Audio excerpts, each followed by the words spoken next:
third round pick. Wait, talk about that live. Say it one more time. We just started. Oh man, what's up? We're live. Go ahead. Say that trade again because everybody wants to hear that. Oh, fantastic. Yeah. So I was just telling the guys right now. So I received T. Higgins, Brandon Ayuk, and a 2022 second round pick for Elijah Mitchell, Khalil Herbert, and a 2023 third round pick. This is Dynasty, by the way. So, hi, welcome to the show. Yeah. People want to see. I mean, the trades are what everybody's. I have all my trades are coming up later in the show today. So that's what it's all about, man. I love trades. I send in about 50 trades myself every week. So we're love it, man. Yeah. So welcome to the Commissioner Evaluation Podcast. I'm John McGlynn, and this is just me talking into a headset, which is what I love doing. That's what I love to do the best. I talk to some awesome fantasy football people I found on the Twitter machine, in person, or somewhere else in the fantasy football community. Today, I had the pleasure of talking with Alfredo Brown and Dr. Vignesh Doraiswamy, both of whom I personally met at the Fantasy Football Expo. And I'm a huge fan of their Pretend GM show. If you have not heard it yet, please give it a listen. It's awesome. We'll talk about their life, their career outside of fantasy football, their personal lives, their hobbies, and some fun questions. Then we'll jump into some commissioner questions, some settings they prefer and leagues they play in, NFL rumors, injuries, Week 8 waiver wire targets. We'll review some of the trades that went down in the Mighty McGlynn Dynasty home leagues. And as usual, we'll evaluate a team to see what we'll recommend to either rebuild or remodel the roster and the steps we would take to get it there. So, first of all, guys, tell me about yourself, where the Twitter machine can find you, and what you do in the fantasy football world that makes people want to follow you. I guess I'll go first because Alfredo always goes first because he's a former radio host and is far more fun to listen to. But I'm Vignesh Doraiswamy. I outside of the Twitter world, I'm a doctor. We'll talk about that later. But you can find me at Dr. Vig on Twitter. And I'm not sure. Don't follow me, guys. I'm really boring. I don't know why people follow me. I talk mostly about medicine and medical education. But if you ask me questions about injuries in fantasy football, I will always chime in. Always happy to talk about that sort of stuff. And I just, love sports like everyone else does, love football. But I think I have a little bit more insight into injuries because I get a lot of them, as Alfredo knows, and because I was just sort of have some expertise in that regard, I suppose. All right. So now it is your turn. Yeah, let's so to introduce myself, my name is Alfredo Brown. I live in South Florida down in Miami. As you can see, I got really only weird Dolphins fans would have a Tua Tagovailoa jersey and a T.Y. Hilton jersey on their wall. Vig and I actually both met at FIU, Florida International University, down here in Miami. That's where we met in 2008. Vig was actually my freshman tour guide out on campus. It's really cool. But you can find me on Twitter at Alfredo Brown GM. Like John said, the two of us, we host the Pretend GM Dynasty Football Podcast. We've been doing it since, I want to say Vig, since like June, July. It's been not I that long. joined you in July, I think. Yeah, not too long. I joined you in July. You started in July. I think I started recording some solo shows back in May, but yeah, we've been having fun doing really short form podcasts. I think I caught like show number 4 or something like that. Just kind of, it went across my timeline on one of your guys' Twitter feeds, and I'm like, oh, I'll listen to this. And it is one of my favorite shows, guys. You guys do great together. The things you talk about, it's not 4 hours long and talking about like terrible things that nobody wants to hear. it is, you get to the point, you say your things, and everything's important on your show. It's a great listen. So if anybody out there wants to, and needs a new podcast in rotation, it's try out the Pretend GM. It's fantastic. Oh, thank you, man. Those really kind words. No, what's the favorite part of this whole fantasy football experience for you? Playing old redraft kind of leagues, DFS stuff, best ball, dynasty leagues, podcasting, writing, or something else? I'm going to go first again because I like my answer and it's better than Alfredo's. So I will say this. I've been playing forever and we'll talk about that a little bit later, but I only joined like the Twitter part of fantasy in July when Alfredo told me to join and do all this sort of stuff. And so for me, really, the favorite part is the community. Like I joined in July and a month later, I'm at the expo meeting all these like wonderful, fantastic people. I got a quick story about John. I got to tell you guys. So we have this like draft night out thing. And so we're all just out there to draft. John just comes up and says, guys, who's handling the board? Who's taking care of the stickers? You guys need someone to handle stickers? I'm coming in. I got it. And that's all he did. He just showed up. He started, being our hype man. He started like pounding us, saying, hey, time's up. Let's go. Pick your players. And so to me, honestly, it's the community. I've always played with like friends here and there. And, my favorite part, whether, I love Dynasty and that's why I'm on a Dynasty podcast. But my favorite part is the community of people and just how wonderful, kind, and sort of like it's a bit of a family. Way better answer than Alfredo's. Yeah, you actually kind of stole my answer a little bit. So yeah, it's just very similar. What I was gonna say is, I just kind of fell in love with Dynasty football. It became something where it almost forces everyone in your league to stay part of it and stay active year round. Where it just became so hard, especially when COVID came around and everyone was getting quarantined. It just became so hard to get people to want to do anything. And we had this group of friends, actually, Vig and I, a league that we were both in, where it was just so hard to get people to get together and draft for their teams, and people were just not about it. And I just fell in love with this idea of Dynasty where we do it once, and then every year we can just do a quick rookie draft and just add a few players in, and you're actually sitting there pretending to be an NFL GM. And with my scouting background, that was something, in my head, in my dreams, like I always wanted to be that NFL GM. And that was kind of how the pretend GM was born. Almost, it was just like enjoying Dynasty football and having that GM mindset. That's where I just fell in love with it. And like what Vic said, man, like it was just so cool to jump into the Twitter aspect of fantasy football, meet everybody, get into the expo, and meet awesome people like yourself, John. Yeah, meeting you guys at the expo is definitely one of my favorites. It's amazing. When I thought I was going to go to the expo, I thought I was going to be there with a bunch of wallflowers, guys who who sit there and they type on the computer and they're afraid to talk to people. Getting around the bar, having a couple drinks, meeting people, and having the good time we had. I appreciate just meeting two new friends like you guys that I'll hopefully see at the expo for years to come. You will. And that, Absolutely. I'm kind of thinking, do I go every year? I think every other year. I don't want to get burned out and be like, oh, it's the expo again. Great, this is my 37th straight year at the expo. Like, is it a thing you do every other year? Every year? What do you think about that? What's your guys' plans for the expo? I got to go every year. I think it's, there's a whole 360 something days in between. And I think it'll be the only time to like get to see some of these folks that I only interact with on Twitter. Maybe there's a time, maybe year 37, I'll think about not going again. But I think a once a year thing to sort of meet these people for now, at least. And this, honestly, I don't know. I'd never been before. This was my first ever expo of any kind related to fantasy football. So I think my plan is to go every year indefinitely. Plus I'm in Columbus right now. It's a short drive away. Oh, nice. Yeah, I like the every year thing. I mean, like just like you talked about it, right? You went there and you thought you were not going to meet anybody like all that cool, but you actually got to go there and you interact with people you never thought you'd meet, and like people that I had only seen maybe their avatar or their picture on Twitter and like heard their name. And I'm sitting there, talking with Michael Fabiano and Bob Harris and like all these different people from the fantasy world that I'm like, oh man, like I'm sitting here having a beer next to XYZ guy. Like this is so cool. So it's almost like you don't want to have the FOMO that I missed out on meeting this person or making this new relationship with that one guy. So yeah, definitely for me, it's going to be an every year thing. I can't tell you how many times I was talking to someone and had no idea who I was talking to. They had no name tag on and they'd start yapping. I'd be like, I know you, you're Evan Silva. I know you. I never saw their faces before, but I could tell by their voices, so it was cool. It was awesome to meet all those people. But tell me about your family life. Any kids, pets, family trips going on? What do you guys do on the side besides go to work every day and do fantasy football podcasts? You get this one, Alfredo. Yeah. So, I mean, no kids for me right now. I have my lovely wife. We've got 3 dogs, which is, I mean, that's essentially like having a whole bunch of kids. Yes. There's enough pee and poop just like it was kids. So that's cool.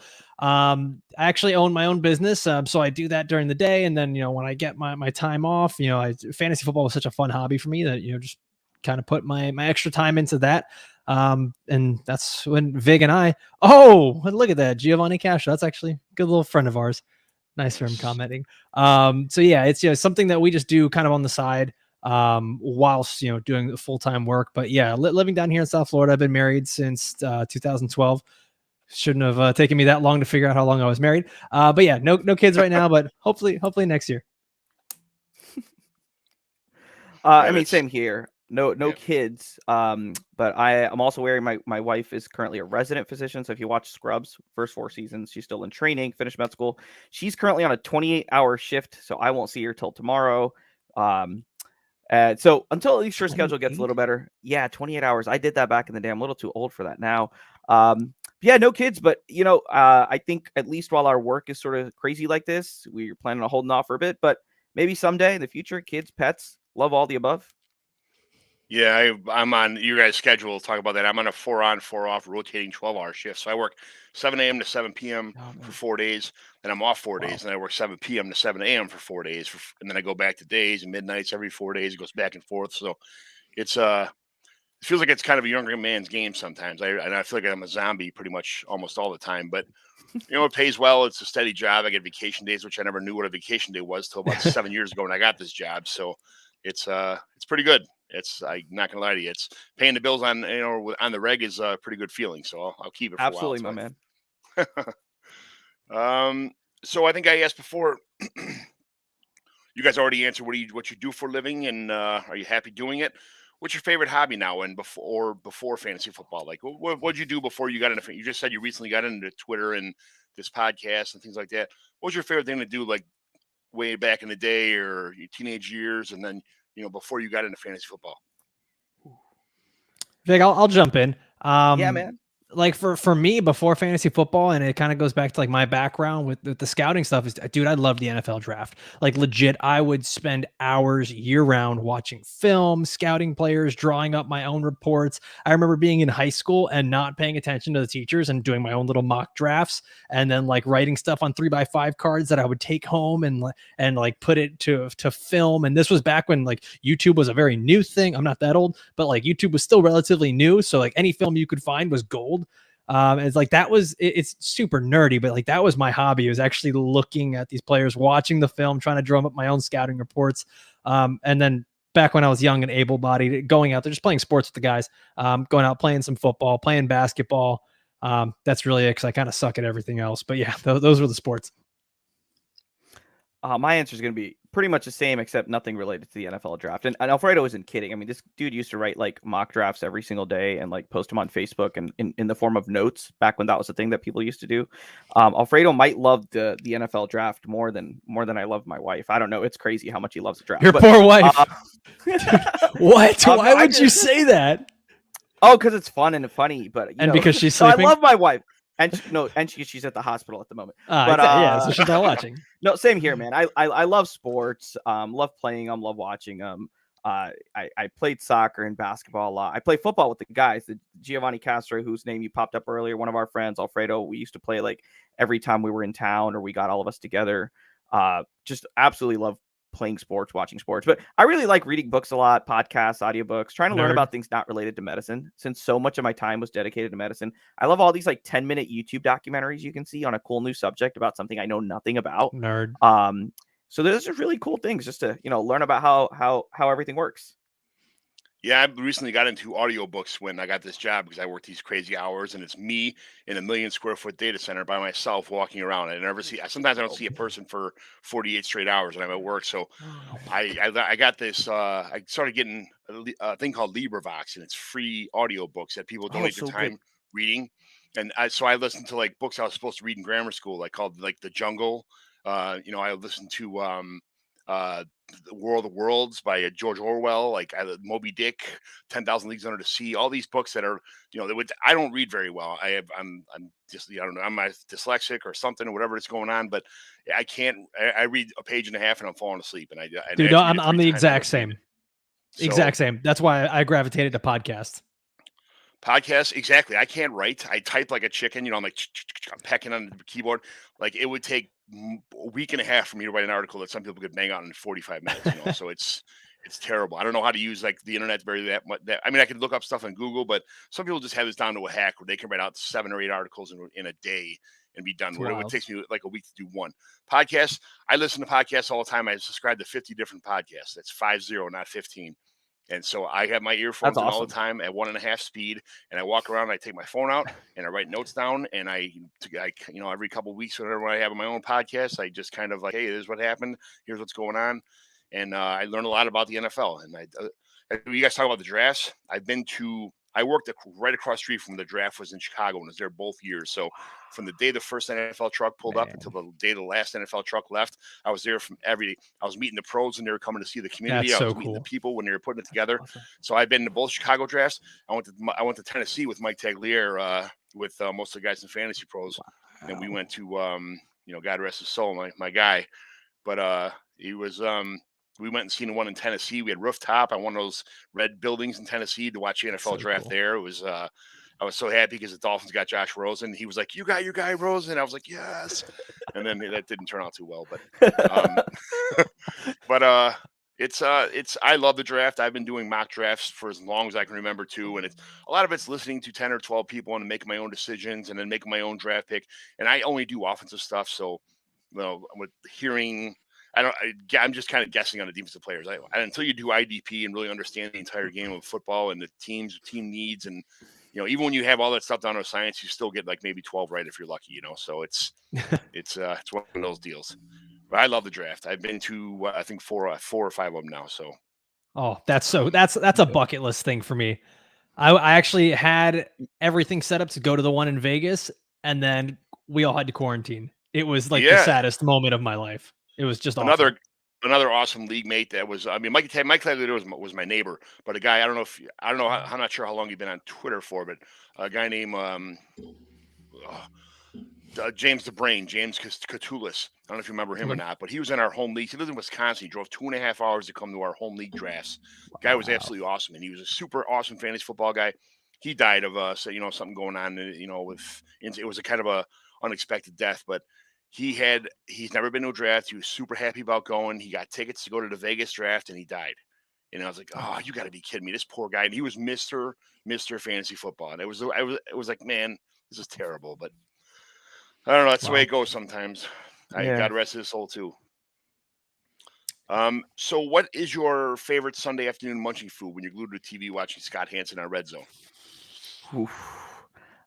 I'm a nachos, chips, queso, salsa. Why the hell does everybody say nachos? Nachos are so overrated. That's my thing, man. That's my oh no! If you make them right, man, those are sort of the best. You think about it. You get some. You can have something that's hot but not too hot.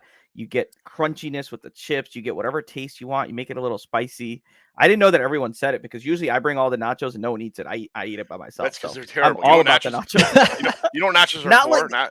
Nachos are for picking up the shit that fell off your awesome sandwich that you're eating while you're watching the Red Zone. Like that.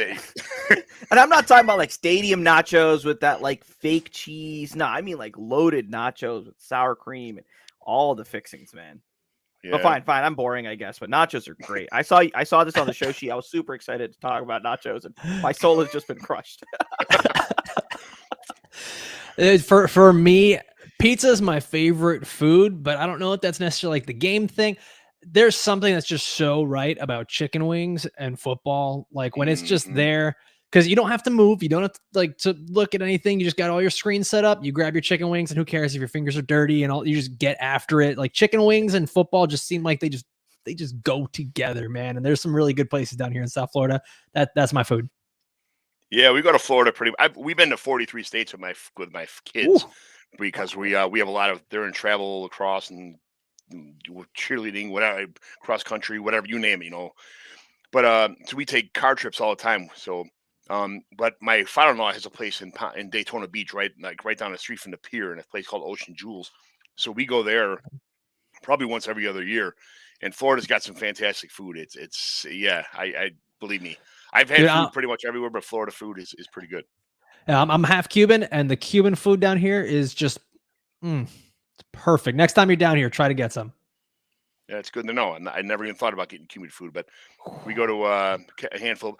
Going to all those states, everybody's got something. Like living in the Chicago area, I've heard all this stuff about Philly cheesesteaks, and I've always had like the Philly cheesesteaks from this place, Philly cheese from that place. I'm like, oh great, I'm gonna get a steak on a French roll with some cheese whiz on there. But when you go to those two places across the street from each other, they're absolutely outstanding. They're not you can't get them like a replica of that like anywhere near this area. Delaware's got good food. Texas has awesome food. Like Vegas, we went to a couple places. Everywhere you go, there's new things on the menu. You try even when you go to a gas station, they have like stupid. West Virginia has like these chewy whatever they are things. It's like, what the hell is this? And you try them and they're like, man, why aren't these in the gas station by our house? We get these stupid hot dogs that sit on a tray for 48 straight hours before they throw them away. But there's good food everywhere. I like sitting in a bar with a place by us has $1 on Sunday afternoons. They have $1 bottles, half price appetizers, and like $6 pizzas. So you go there, you bring like $40 with you, and you get destroyed for the day. But my neighbor across the street from me just put a second. He got 2 like 60-inch TVs in his garage. So we watched the Red Zone on one and the Bears game on the other on the main TV. And then like we were watching the Red Zone and then a different game in the Red Zone. And then between the 6 o'clock game and the 9 o'clock or the 7:30 game, we were watching the Blackhawks game on the TV too. So it's like almost like a sports bar in his garage. So I'm not sure how many times we would go back to the bar at this point in time. Yeah, we all just come to my garage or his garage or somebody else around here. So. That's awesome. Yes, it's fun. Like I said, I'm in like a whole bunch of home leagues. So yeah, I just send the invite to every league, and sometimes 15 people show up, sometimes 2 people show up, but it's just nice being around people and football fans and league mates to make fun of each other on the on the Sunday afternoon, especially when you're playing somebody, it makes it even better. So I got some commissioner questions for us. When did you start playing fantasy football? Are you more of a redraft or a dynasty person at this point in time? Oh, so the earliest leagues I'd have to say were with my dad. And so these were 1997, 8, 9, probably, with newspapers where they'd have the little thing and you'd have to notice. And the scoring was very minimal, not as advanced. PPR wasn't a thing, all sorts of stuff. John, you could probably maybe even tell me a little bit more about if you've been playing that long too. But honestly, I started like legitimately doing this on the regular since like 2005 probably. And I very much prefer Dynasty because it's a year-round thing. You got a group chat with your friends. It keeps you in contact with that group of friends for the whole year. I mean, we do a Dynasty show together, Alfredo and I, but redraft is fun, but I just absolutely love Dynasty football. Alfredo? Yeah, I've fallen in love with Dynasty football. Man, it kind of changed the way that I look at everything when it comes to, but you know what? I'm starting to fall in love with some DFS. We can't do like prop bets and stuff down here, but like DFS has been really cool to start to get into because honestly, if you can be good at that, you can be good at regular fantasy football too. I'm not playing as long as Vig. Okay. I wasn't breaking out newspapers and my old transistor radio, but I was playing back in 2005. Dude, I'm like a year younger than you, Vig. Like, why are you so old? I don't get it.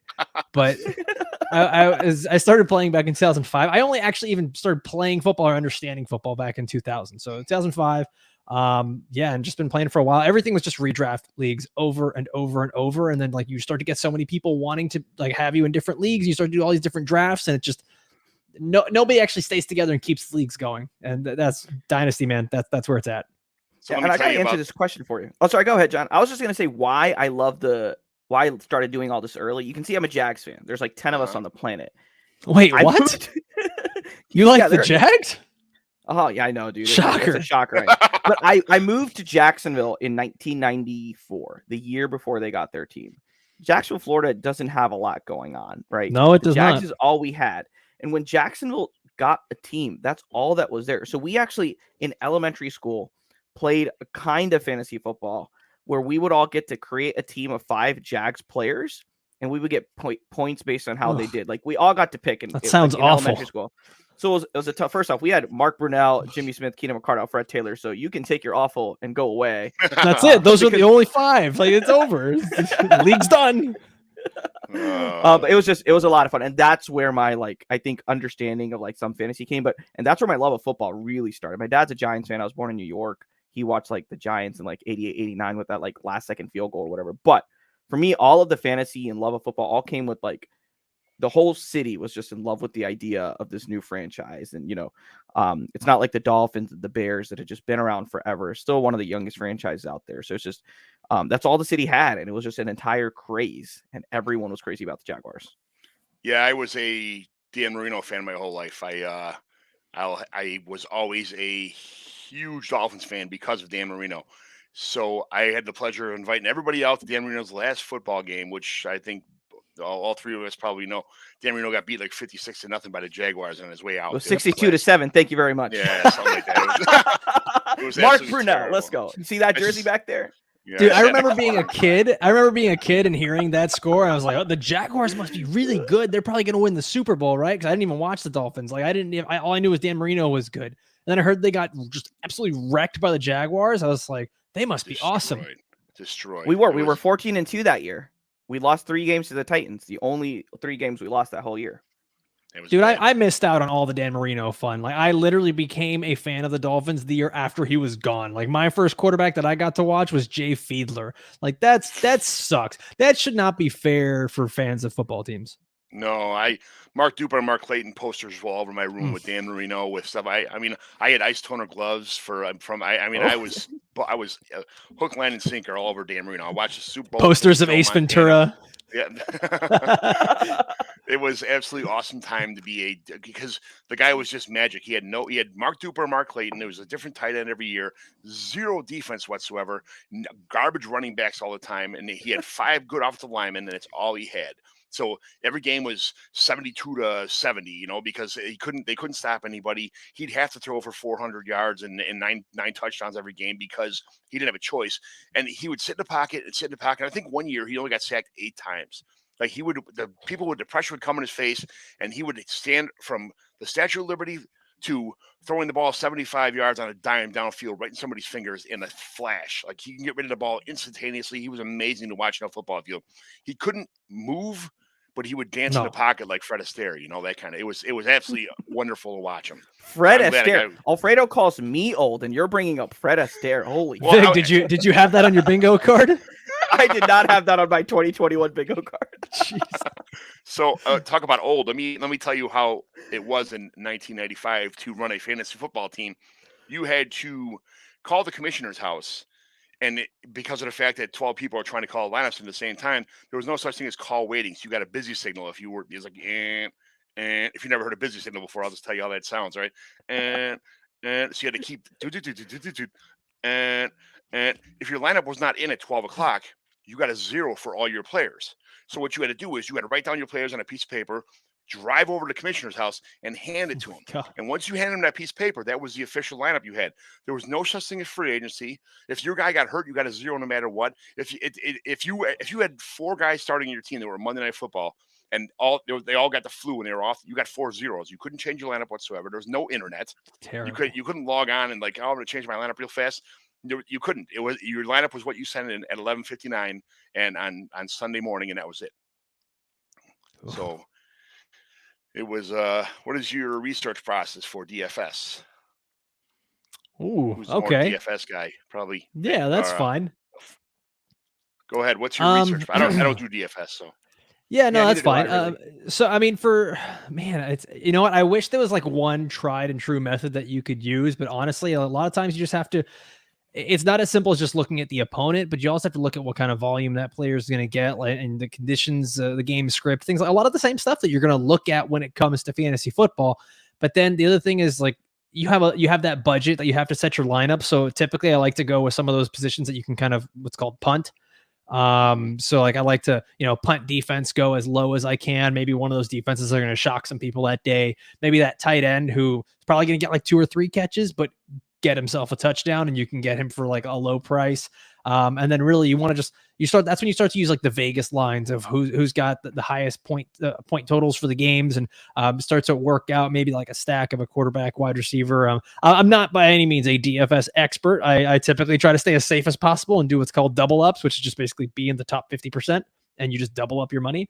So I'm not a DFS expert by any means, but it's fun, and I'm starting to get into that, and it's kind of my strategy so far. Vig, any DFS for you? No, I'm not really much of a DFS guy, to tell you the truth. I haven't really delved much into the sports gambling, sports books, all that sort of stuff.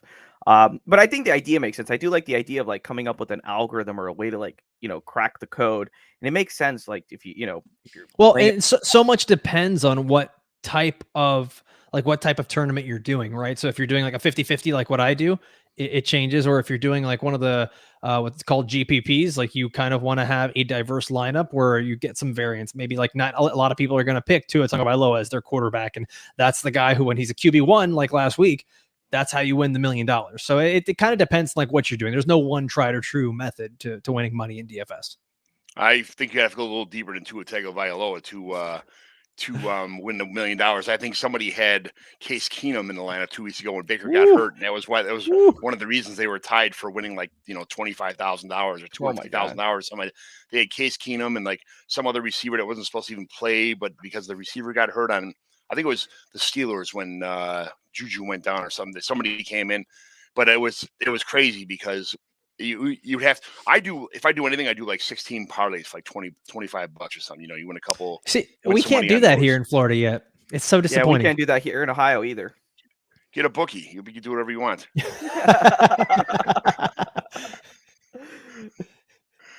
So, sorry, Mom. do you guys play in in-person leagues, or are all your leagues online? I play in the Fishbowl. My Fishbowl and the EFCC, which is the European Fantasy Football Contest, are the only ones that I have that are online for me. This is a busy off season for me. I was fortunate to join a couple brand new leagues with Evan Silva, Rob Wozniak, Waz, Nick Scripp, who's I'm using his airwave right now to man the show. Connor Allen from 4 for 4. He's kind of the DFS guy. Scott Sidlow, who's on a bunch of Trade Addicts podcasts. Kyle August, Steven Johnson, a ton of local Chicago people. I'm in these 6 leagues that these Mighty McGlynn leagues, I call them. And it's that 72 people that I met and just on the Twitter machine that I put the 6 leagues together and we get together for drinks. We definitely have, home leagues, in the dynasty or rookie drafts every year. We have a lottery for our league. We have I make it fun as much as I can. I'm the commissioner of all 6 of them. So it's fun that I get to keep these guys going. But are any of your leagues in person? Do you get to experience that kind of fun, or are you still in the online stuff? Or John, wait, before we answer this, man, so you're telling me you're working this job where you don't see people for 48 hours, then you come home and do a live podcast, then you've got 5 kids, and then you're a commissioner of 6 leagues? Traveling to 43 states? 43, yeah. What do you... I'm the commissioner of 13 leagues, but love it. The other ones those are my dynasty leagues. The other ones are redraft ones I'm trying to get rid of, So it's easy when you have, we'll get to that question a little bit later, but when I have my 4 days on, I have my 4 days off, which ended up being 4 days in the last 9 of my, my 4 days off, 4 days on, and 4 days off. 4 days in between end up being 4:30 in the morning days because I have neighbors who are firemen and who are laid off right now and have nothing to do but throw darts and drink beer in everybody's garage, and they keep me out till whatever hours in the morning. So I got an awesome wife who doesn't care if she goes out halftime with me. Halftime she has her friends in the garage, so I can't watch football because she's commandeering the garage for whatever show they're watching here. The what's that? Grey's Anatomy or whatever. The Take It Off show with the guy. Who's that show? The Masked Singer or whatever they have. Chef Ramsay. The Masked Singer person. Yeah. The Masked Singer. I'm the beneficiary also. My wife went to chef school for 6 years, so she knows how to cook. She's like an octopus on the stove. You make anything out of anything, So they had this when Chef Ramsay's on every Wednesday night. All her friends come by. So they record it so they don't have to watch commercials when we're all here. But every week, every Wednesday, it's somebody else's turn to make something. So they make this, shrimp Dijon or something else like that or whatever. And I just sit there and get fat and eat it every week. I have no way. I can give one shit what Gordon Ramsay says and everything. But I just eat this awesome food every Wednesday night when I'm off. And if they don't, they all come. They leave the leftovers. I eat it for lunch the next day if I'm working midnights. It's cool. But like I said, every Sunday. Or every Thursday night I'm out a lot. If I'm off Thursday, I'm saying, hey, who wants to come out? And usually 4 or 5 people go out on Thursday night. I had 16 people in my garage last Thursday night for the football game. That's awesome. Monday Night Football is good.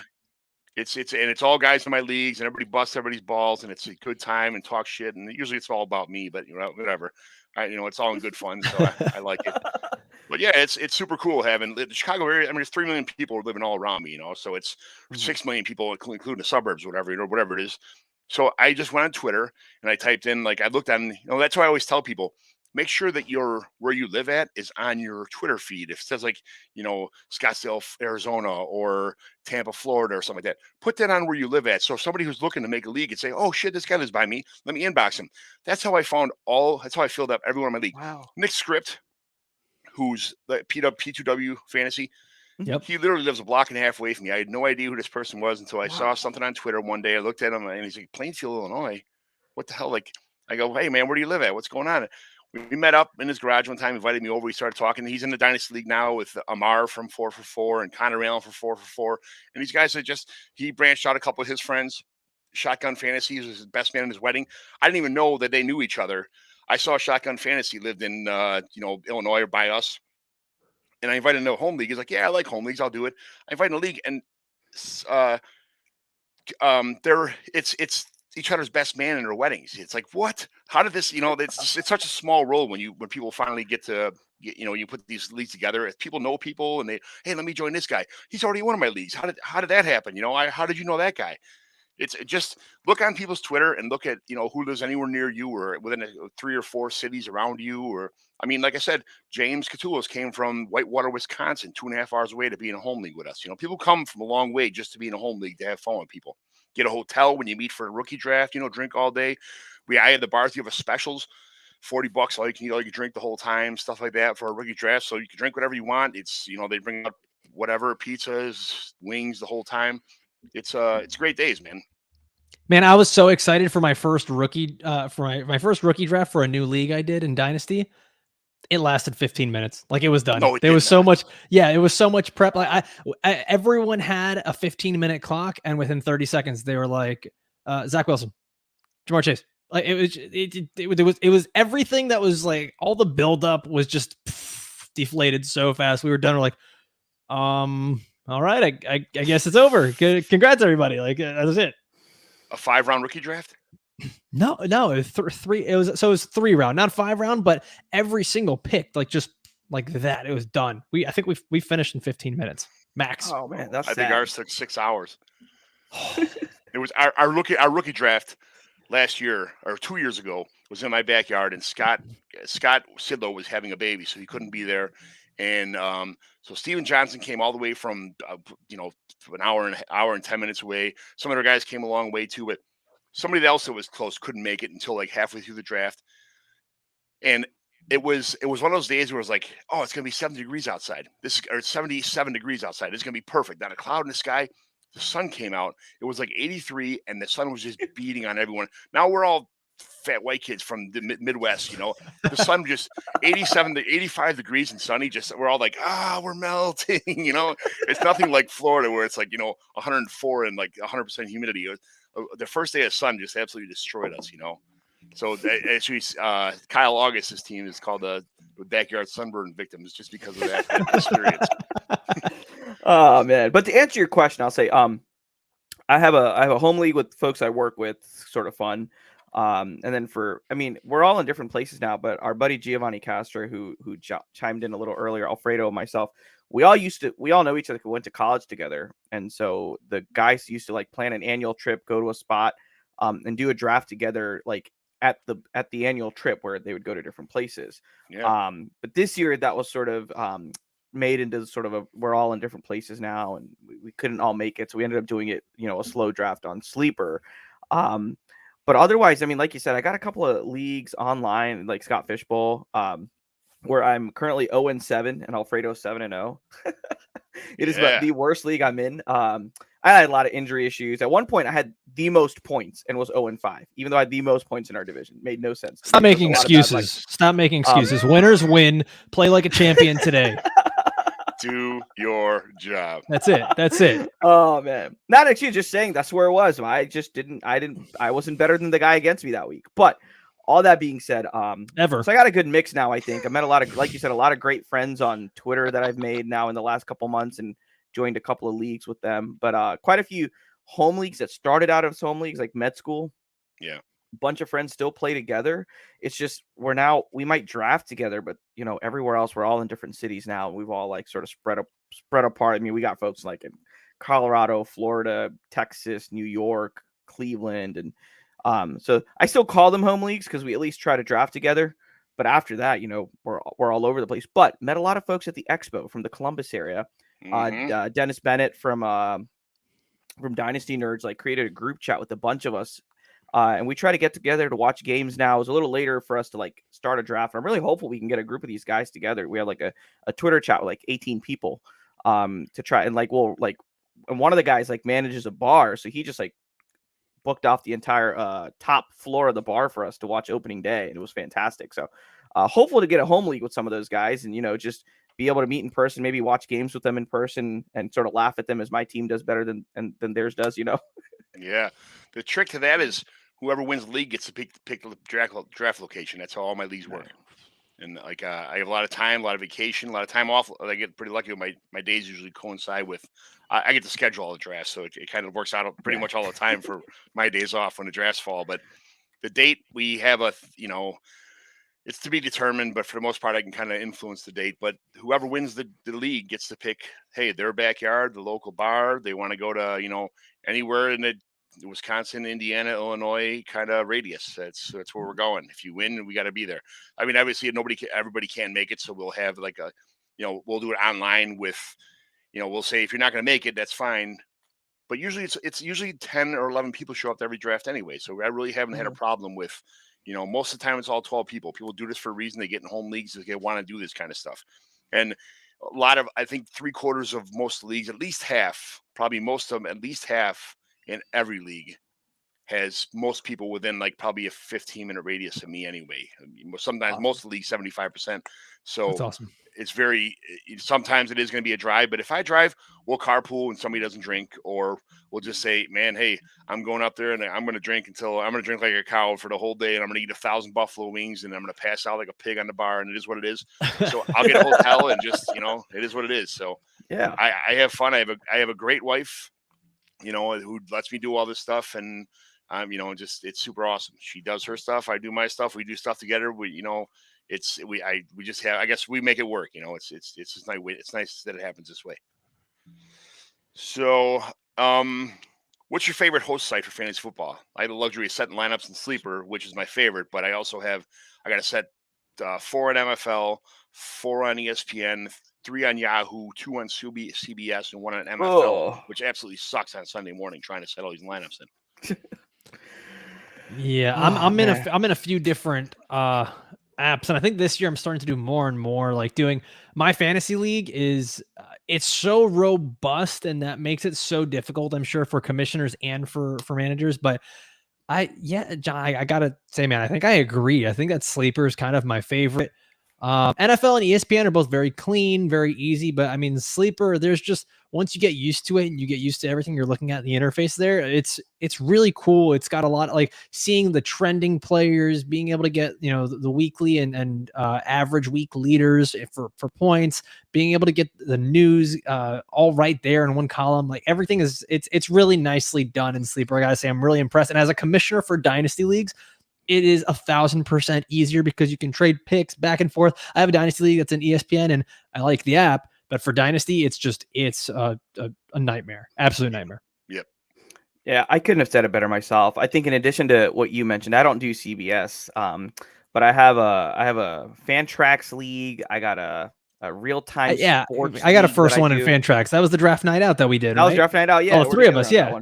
Mm-hmm. Yeah, we were all. So I have a few, but Sleeper really is, slowly becoming my like go-to, my favorite for all the reasons Alfredo said. How easy it is to trade, and they got basketball too. I know this is mostly talking about football, but I love the NBA, love basketball. Might even love it more than football because I love to play the sport. But fantasy basketball is a different kind of fun, but a lot of fun as well. Yeah, I don't do fantasy baseball because I did it 1 year. It was an absolute nightmare. I can't do terrible. Baseball. That's a disaster. Every day. I've never really. I was a Bulls fan when they were winning the championship, and then basketball just changed. It went from every team in the league having 3. It was the Jazz with Stockton and Malone, and it was the Lakers with Magic, and it was everybody had like 3 good role players and 3 good solid core players and then a handful of role players, and the Bulls were just fantastic across the board. I got to experience all 6 of those championships when they were on top of the world. It was absolutely awesome. And then like all of a sudden they started doing this where they're all going to switch to one team and be this and then there's 80% of the league is left in the dust, and there's 4 or 5 teams that are super teams, and it's like, this is just boring to me now. It was really, that never happened back in my day.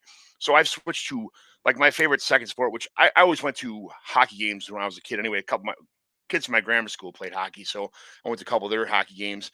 I got into fantasy hockey, and I tell you what, depending on the settings on fantasy hockey, I'm not sure if you guys watch hockey at all, but fantasy hockey is a great transition because as soon as like you're drafted a couple weeks ago, and sometimes you can't even set a lineup. There's like 12 games one day, and then there's one team playing like on a Tuesday afternoon. It's like, oh shit.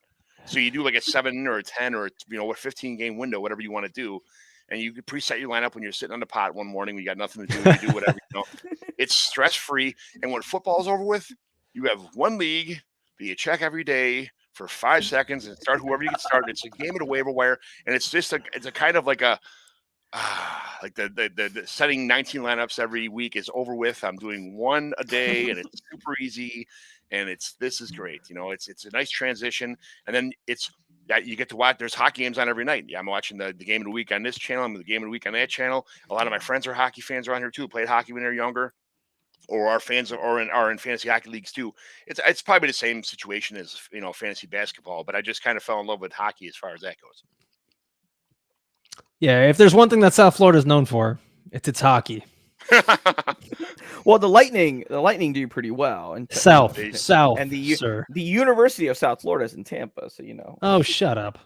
As the Panthers, are the Florida Panthers? Yeah, the Panthers Florida Panthers Miami, are about Broward 15 County. minutes away from my house, and you know what? The games are fun. Like, I'm not going to deny that. Going to a hockey game is really cool. Like, that's a lot of fun. There's just not a culture for it down here. Like, No, I get it. Everyone would much rather go to the Heat games, and like that's where it's at. Me and Chris Robin is from Detroit, so like this year, like at some point in time, he's talking about going to we'll see what happens, but at least maybe this year, but for sure next year we're going to try and get a Blackhawks and Red Wings game. He's a huge hockey fan too. So me go to Detroit and see a Red Wings game, and then come to Chicago for a Blackhawks game when they play the Red Wings. Kind of back to whenever we get the chance to do it. So I can't wait for that. Going to the Madhouse on Madison and listen to the national anthem when everybody's screaming. I don't know if you ever heard about that or experienced it on TV but being there in person, as soon as the anthem starts, every fan in the entire stadium just screams at the top of their lungs, just cheers for the national anthem. You can't even hear the guy singing. It's a rush. It's just such an awesome experience to be at. So I guess a little different than being in Florida when there's half filled. It's crazy. It's great. But let's see. Do you guys play in a variety of leagues, or do you like all your leagues like kind of streamlined where it's all PPR, tight end premium 0.25, this, that, and the other, where you kind of know the scoring settings, or do you like having like different leagues all over the place? I'm all over the place and I love it. I actually don't think Same. a single one of my leagues has. I'm in a 8-person league with 4 bench spots, and this week I had Keenan Allen, Austin Eckler, Justin Herbert, CeeDee Lamb all on the bench.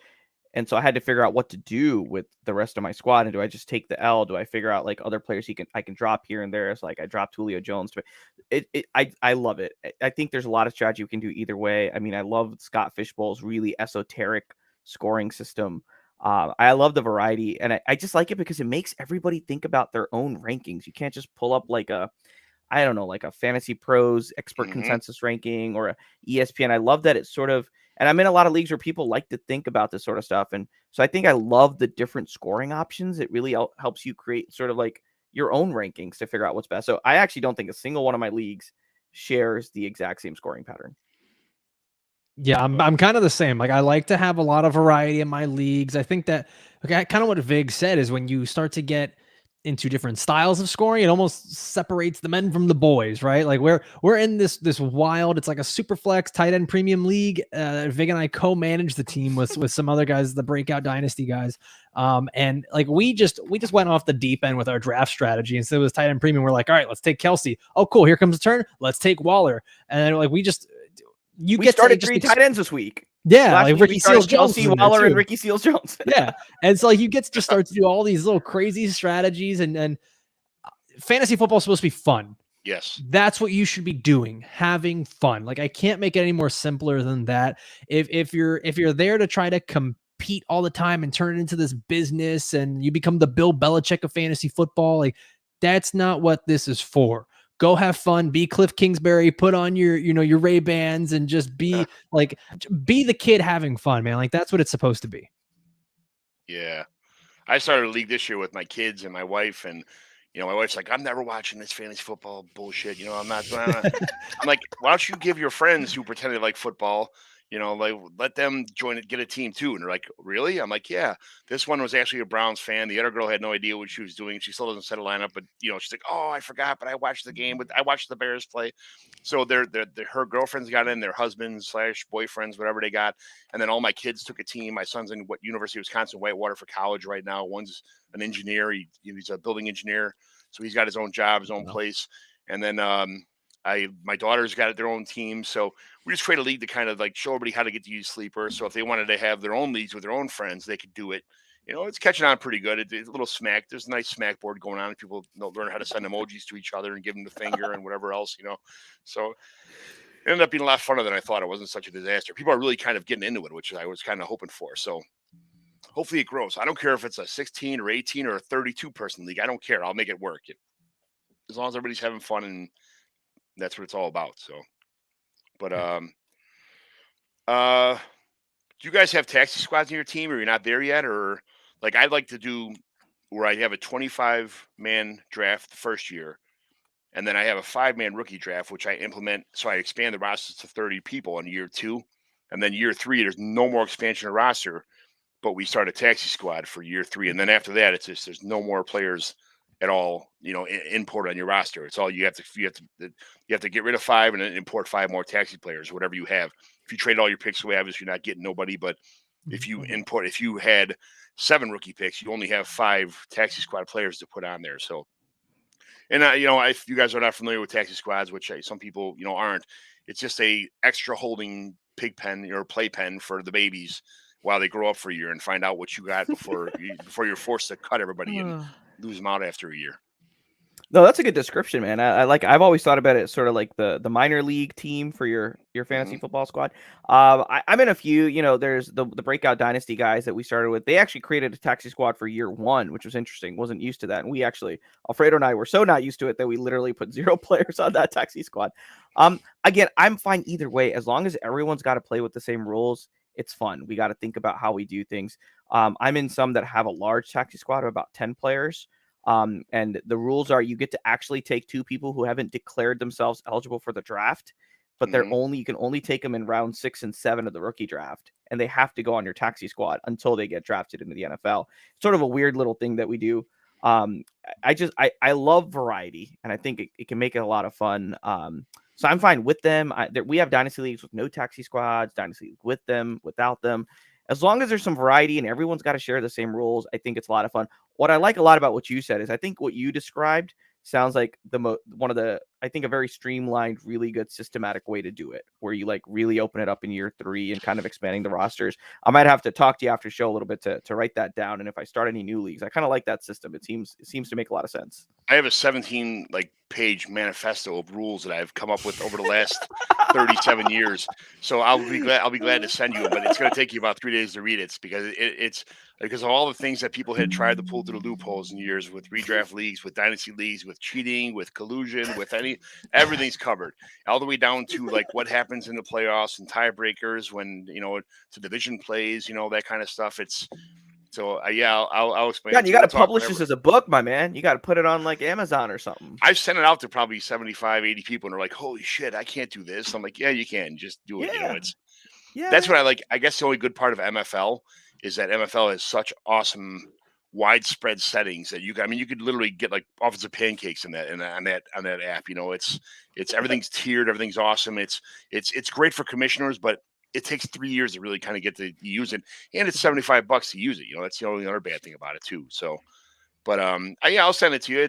And on top of that, if you start a tiered system where you have your beginning roster and then you expand a little bit and expand it one more time it's not like you're getting 30-man and your taxi squad. And if one person drafted really well, that whole league is ruined for 10 years because someone just had an awesome draft of 30 guys and they have 5 awesome. What happens if somebody had 5 good picks and they hit all the rookie picks this year and they just happen to pick Jamar Chase and Joe Burrow, whoever, not Burrow, but let's just say they took all the good players from this year's draft and they got lucky.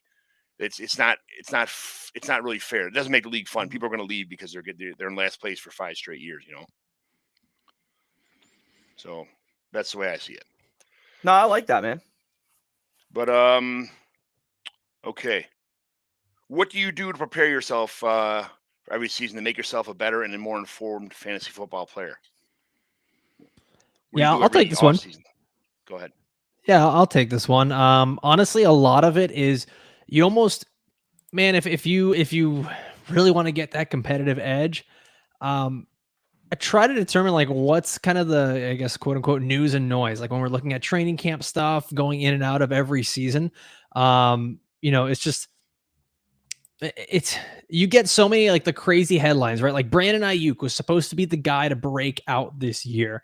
And with so much going on with that team, the return of Deebo Samuel, the addition of a rookie quarterback, you kind of have to read between the lines. And like that was one of those examples of a guy like I thought would kind of be in a little bit of a slump this year. I'm not saying I predicted this because nobody predicted what's going on with him now.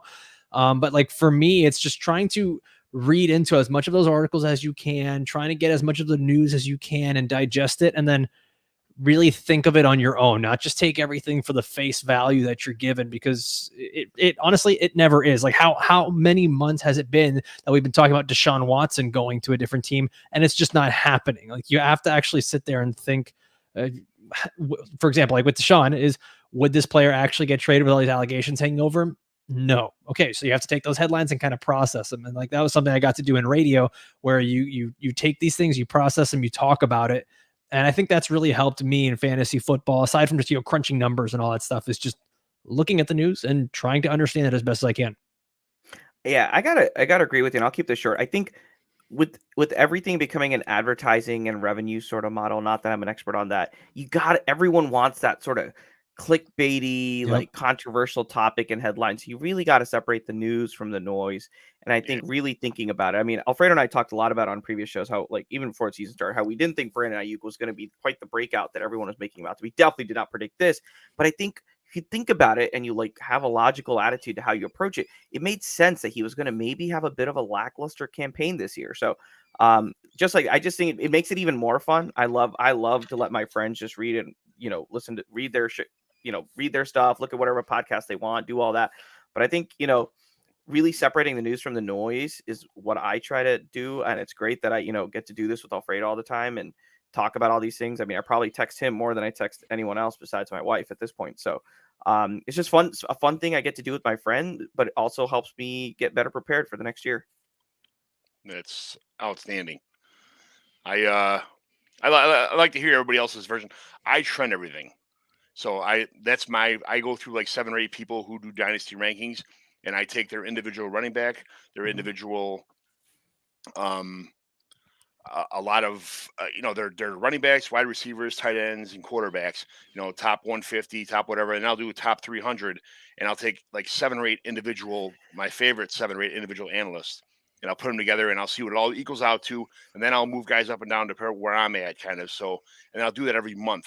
It takes a long time for a guy that doesn't want to type and stuff, getting all this stuff across, but that's my way of keeping in tune with the dynasty community. I don't want to overreact. I don't want to underreact. I want to always feel like I have a pulse on the entire dynasty community, on the dynasty rankings.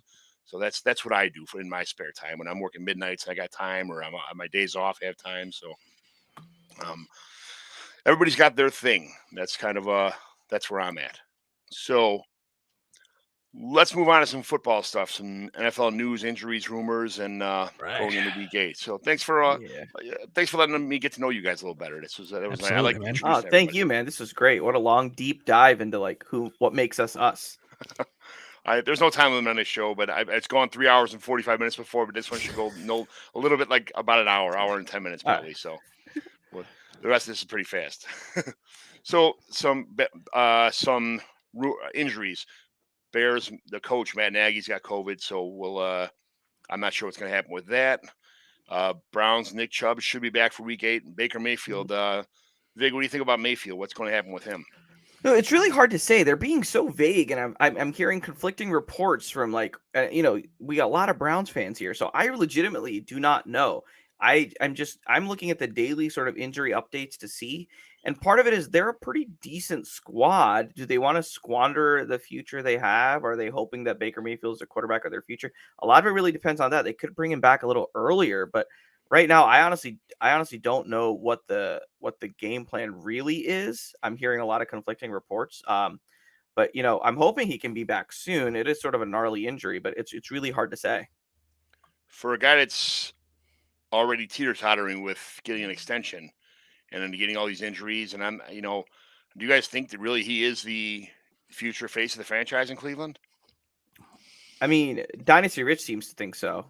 He loves his Cleveland Browns, but I don't want to get on his bad side, to tell you the truth. Right. But I don't know, man. I don't know if Baker's really going to be the guy to carry this team. He's done a lot for the city that's really like longed for the playoffs.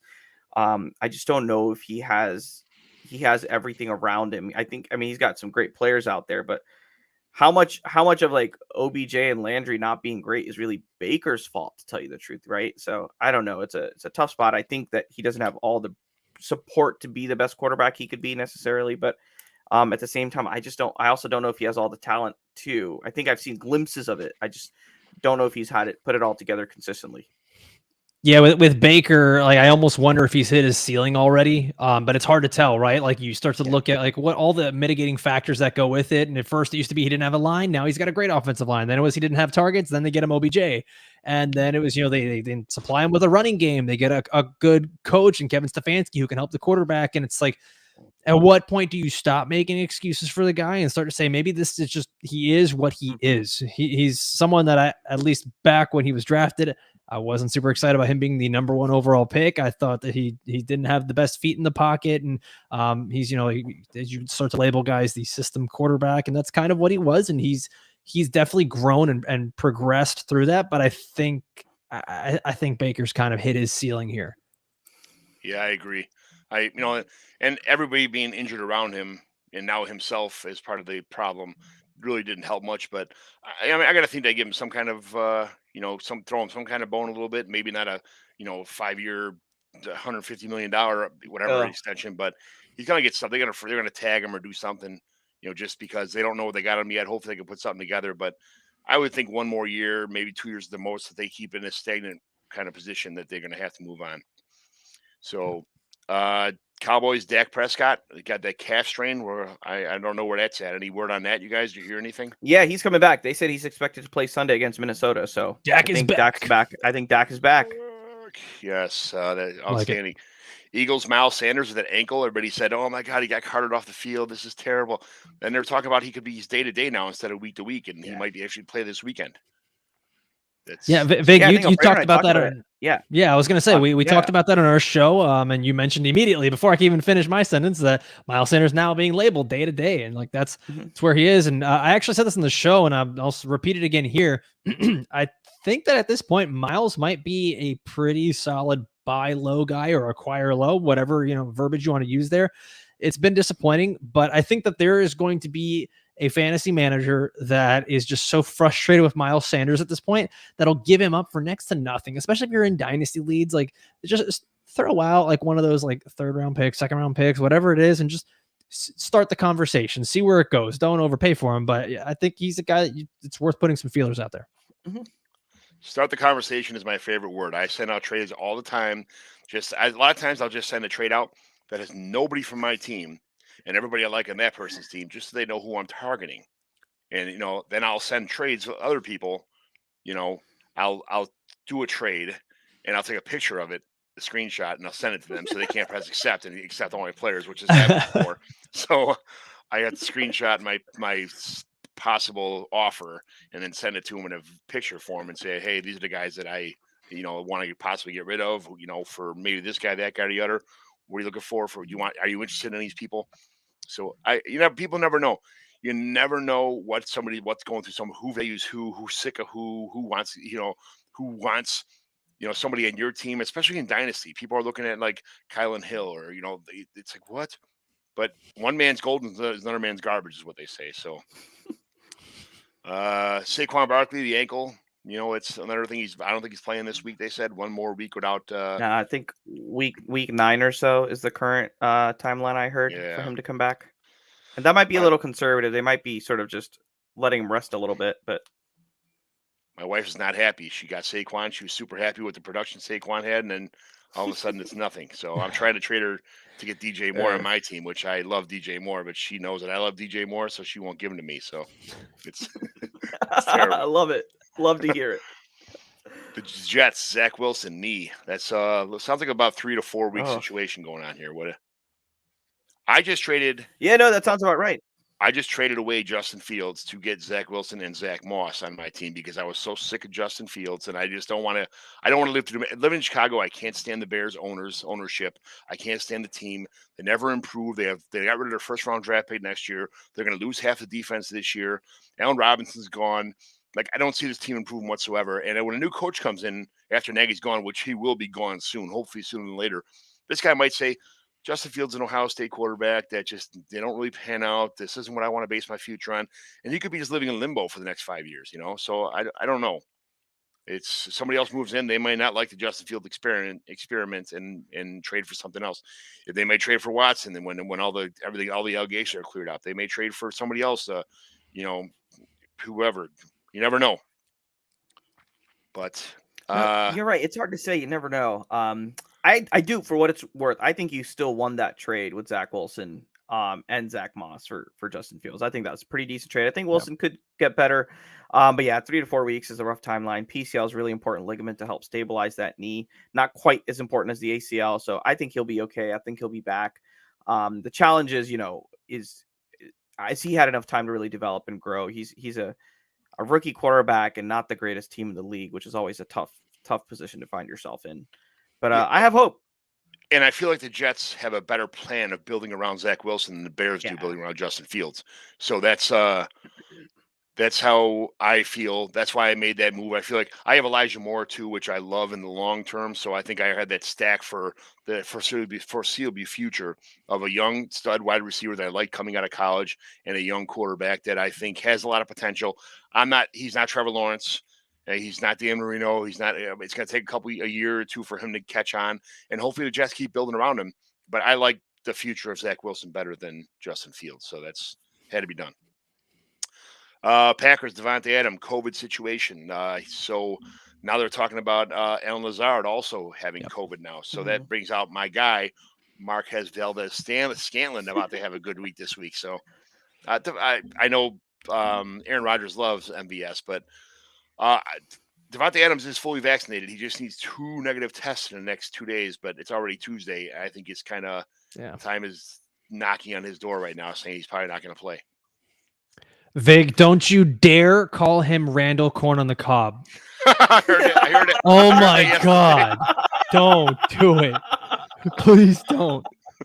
Oh man, I make the worst dad jokes and the worst puns, but from what I can tell, folks in the Twitter machine love my stupid puns. The fans like myself appreciate those puns. Yes, Vig, you're the Indian.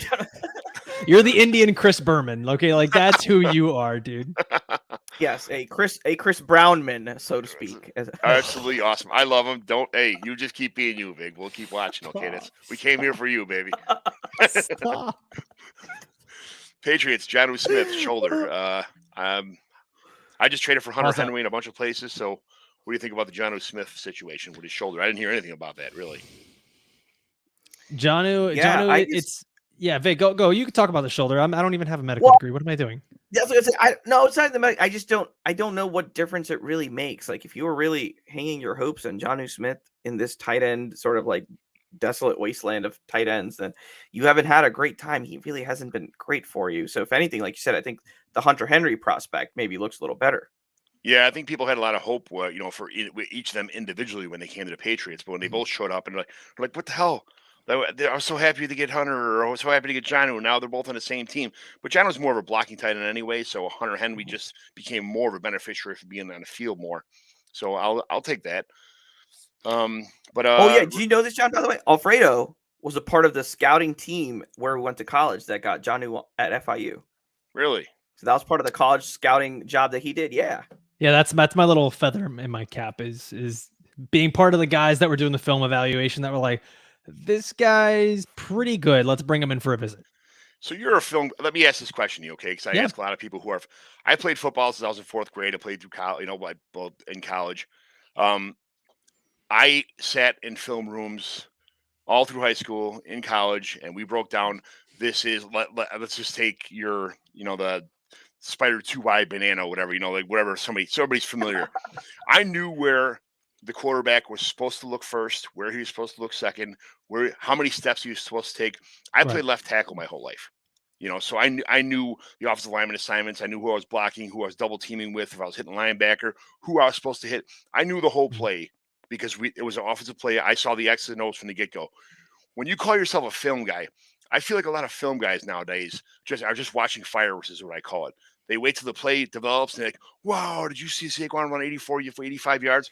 How do you know that Saquon wasn't supposed to do a blast left or a 23 or a 26? How do you know that wasn't supposed to be a developed play and he turned this into something special? Or the quarterback totally blew his first cover, his first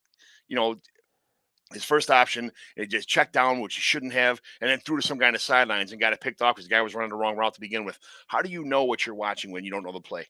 Yeah, and you know what? That's such a great point that you're making, is because a lot of people watching film they don't know, and that's why, to me, quarterback is actually one of the hardest things to evaluate on film. Without truly knowing the ins and outs. That's why a lot of times when these teams draft quarterbacks in the NFL, it's because they know the head coach there. They understand the offensive system. That's why all the things that go on behind closed doors, where they bring them into meetings and have them write on the boards and talk about when Gruden used to do his quarterback camp and he'd have them break down their own film and what were you supposed to do here, or he breaks down something that happened in the NFL. And it's like, okay, go and rewrite this on the board. Mariucci did the same thing. That's the kind of stuff that we as fans don't see. And that's the stuff that I think is more make or break than anything. I think you can look at anyone and be like, he's got a strong arm, right? And those are things you're going to see. Right. For me, when I'm watching film, and I'll say this, I actually think that quarterback might be my weakest thing to evaluate because it's just so difficult. You don't always know what the reads are going to be, what the concepts are. You really have to kind of study what the tendencies are of the offensive coordinator. For me, when I'm watching, I love watching offensive linemen because whether they got their assignment or not, there's nothing more pure than just watching a left tackle have a defensive end run at him, and you can just look at his footwork. Does he have the balance? Does he have the right hand placement? That's what makes me so sad as a Miami Dolphins fan, is watching Austin Jackson just suck at everything he does. But yeah, like that's the kind of stuff that I love to do. And so especially if I'm watching a running back, like you mentioned Saquon, right? Like, did he get to the right spot, hit the right hole? I watch the lineman always. And there's always there's kind of that moniker is get your eye off the ball and watch the linemen. And to me, that's one of my favorite things to do is watch the offensive linemen. Where are they going? Where's the pulling guard headed to? Where is the gap being created for this running back? And then just simply, do they have the vision? There's a lot of stop, start in the film. Like, you're breaking down milliseconds to try to understand the guy's vision. And you're looking at the all 22 film and you're trying to get, back angles and stuff like that. And so there's so many little things that go into it. But honestly, I think that the key for offensive players, and honestly, in defensive players too, is just going to be look at the big guys. That's how you can kind of determine where a play is supposed to be going. You'd go nuts watching film on like Le'Veon Bell, who stands there and bounces around for a half hour, or like Antonio Gibson's another one that I never played running back really in college, was mostly receiver, and it comes to the NFL now. And he does a lot of bouncing around too, but he finds those holes and he runs like a 4.40. So when he hits the hole, for a big dude, that's a lot of speed for, guys, and he can get through pretty fast. So, but he's started to be like kind of a bouncer, but that's how he's making plays happen. When he hits that opening in a hole, when he sees, people just see, like, they can, the way I explain it is like, imagine like a clock, okay? And the center of the clock where all the arms are connected to, hopefully this makes sense to you guys. Mm-hmm. As an offensive lineman, the football is the center of the clock. Everybody's butt should be from 11 or 10, 11, 12, 1, 2. Everybody's butt should be pointing towards the center of the clock, because once your butt's shifted this way, there's a place for someone to come in. Like, right. When you start seeing people's butts not turned towards the ball or towards the quarterback, they're shifted this way. They're trying to pick up a blitz and they reach over. When that happens, something bad's going to happen. So it is awesome to watch football players, but I can almost tell right away when things are breaking down, and it happens a lot faster with some teams than it does others. Yeah, it sounds silly, but for me, and maybe this is a little too presumptuous, for me, I own my own business, and I can usually tell in an interview with a potential employee within the first 2 minutes if I like them or not. Regardless of what all their answers are, you can go based off of personality, and it's almost something that I feel like happens when you start watching film. You can tell within the first couple of minutes of like, this player has it. They have a good explosion off the ball. They've got that little extra it factor, and I'm going to keep watching. You don't want to make assumptions that quick, but sometimes, man, or most of the time, honestly, it just happens. Like, you can tell really quick if a player's got it or not. Yep. Absolutely. So back on track here, which I get off track all the time here. Raiders, Josh Jacobs, chest injury. Darren Waller, sounds like it's a couple week injury with his ankle heel situation. The Walrus, yes. What do you hear about Josh Jacobs with his chest? When I hear chest injury, it could be broken ribs. It could be, I have a stroke. I have no idea what the hell happened. Broken heart. Broken heart, yeah. Broken heart, bro. I mean, honestly, usually a chest injury is like a must. Like, there's not like a lot in the way of ligaments and tendons and all those things we were about. It's cartilage, ribs, and a few thin muscles. So it's usually the kind of bruise these guys sort of come back. I mean, Tua came back that first game. I thought played pretty well. They had like some carbon fiber, whatever, rib protection for him. They didn't win the game, but I thought he played pretty darn well. So yeah, he did. I think Josh Jacobs, I mean, he's coming off like a 15-point PPR performance, I think, last week too. So I think Josh Jacobs should be pretty darn good. The Waller injury is just devastating to so many people who I know like really picked Waller at an early spot, and he's done pretty well. But being out for 2 weeks is a little hard. But we'll have to see how it is. It sort of came out of nowhere all of a sudden, right? All of a sudden we're like, oh yeah. Hey, by the way, Waller might not play and we find out on Saturday. When I hear ankle heel, I got a bad one of my because I'm a big fat guy. When I jump around and dance and stuff like that, I always strain my Achilles, and it takes literally like a month and a half, 2 months for my Achilles to start feeling good again. When I strain my Achilles, it happens a lot. I'm probably gonna need surgery at some point in time. It's gonna just pull apart from the bone, But I can't. That injury just scares the shit out of me. It reminds me of me and my wife all the time of like the Pet Cemetery where the kid reached out underneath the bed and used the knife to cut the guy's Achilles. It's such an eerie injury because it's in such a funny spot. But when I hear ankle heel, it just gives me the heebie-jeebies. That and rib cartilage. I don't know if you guys ever broke your ribs before, but it absolutely hurts. It hurts to be alive. It hurts to breathe. It hurts to breathe. It hurts to just be existence. Unless you're on some kind of self-medicated wonderness and can sleep for 12 hours at a time. When you have broken and you're breathing, and then once in a while you sneeze and you can do a sneeze, it is the absolute. It feels like someone hit you with a chest with a baseball bat. It's terrible. Yeah. So hopefully we'll see what happens with that. Tyrod Taylor, he's off the IR, coming back. I don't know what's going to happen over there. Tyrod Taylor is actually a pretty decent quarterback, so he's a game manager. He's pretty. I like Tyrod Taylor. He's not anybody's future, but he's somebody's now if they need him. That's how I like to explain Tyrod Taylor. Washington football team, De'Ami Brown knee. What's going on with that? Because I like De'Ami Brown. What's his story? Did you hear anything, or I don't mean to catch you off guard on these, but no, I got to tell you the truth. So we were talking about days and how you like these 12-hour shifts for 7 days or 4 days at a time. I just today was the 8th day of my 12 to 14-hour sort of days in a row, and so I usually figure out most of these things. I'll be very honest. I don't roster De'Ami Brown. Unfortunately, I like the guy, didn't get him in any of my leagues, but unfortunately you don't have it. Yes. Yeah. Well, unfortunately, as in like, I actually think he would have been like a good sort of person to stash and sort of see how things play out. It's not his fault that we got, Taylor Heineke. Nothing against him, but he doesn't have like the greatest quarterback in the world. Don't you dare besmirch Taylor Heineke. No, I like Taylor Heineke. I just don't know I'm just all of this to say, I didn't even know the guy was injured because I never saw a notification. I have no idea what injury it was. I'll look it up while Alfredo talks. Well, I think that tells you everything you need to know right now, right? Like you didn't even know he was injured because like what has he done throughout the season? Like I really liked everything I saw from him. Like I was comparing him to a Jeremy Maclin style player when he was coming out because he has that same kind of deep field ability. And just, man, it's been so disappointing because I think we all clamored for there to be a good wide receiver 2 opposite of Terry McLaurin, and everyone wanted it to be either Curtis Samuel or De'Ami Brown. Turns out it's Ricky Seals-Jones. Like, what? Like, how did this happen? Oh, man. Taylor Heineke's now in there, and just like, everything kind of it got ruined, man. Like Diami Brown, I think is just kind of he'd be one of those guys that's kind of perfect for your taxi squad this season and reevaluate him for next year. Right. Yep. Now I think he's an acquire low because everyone thinks he sucks. Just look at this. You guys just think he's completely useless and worthless, and that's what I guess it depends on how big your rosters are. Right. Yeah, so I think you can maybe grab this guy. He's 21, stash him. I just looked it up. It looks like the belief is some minor injury, no major structural issue, but they're getting an MRI, it looks like today. So we'll see what comes of that. But yeah, I guess it's fair to say that the fact that I didn't even know he was injured tells you where we are with him. Yeah. I mean, I like him because he's a deep threat. He can spread the field.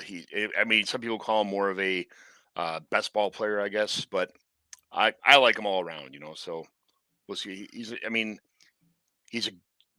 kind of, I guess everybody said he kind of shows his footwork when he starts running. Everybody, they can pretty much tell when you're in the pros, people get to read, they can tell every small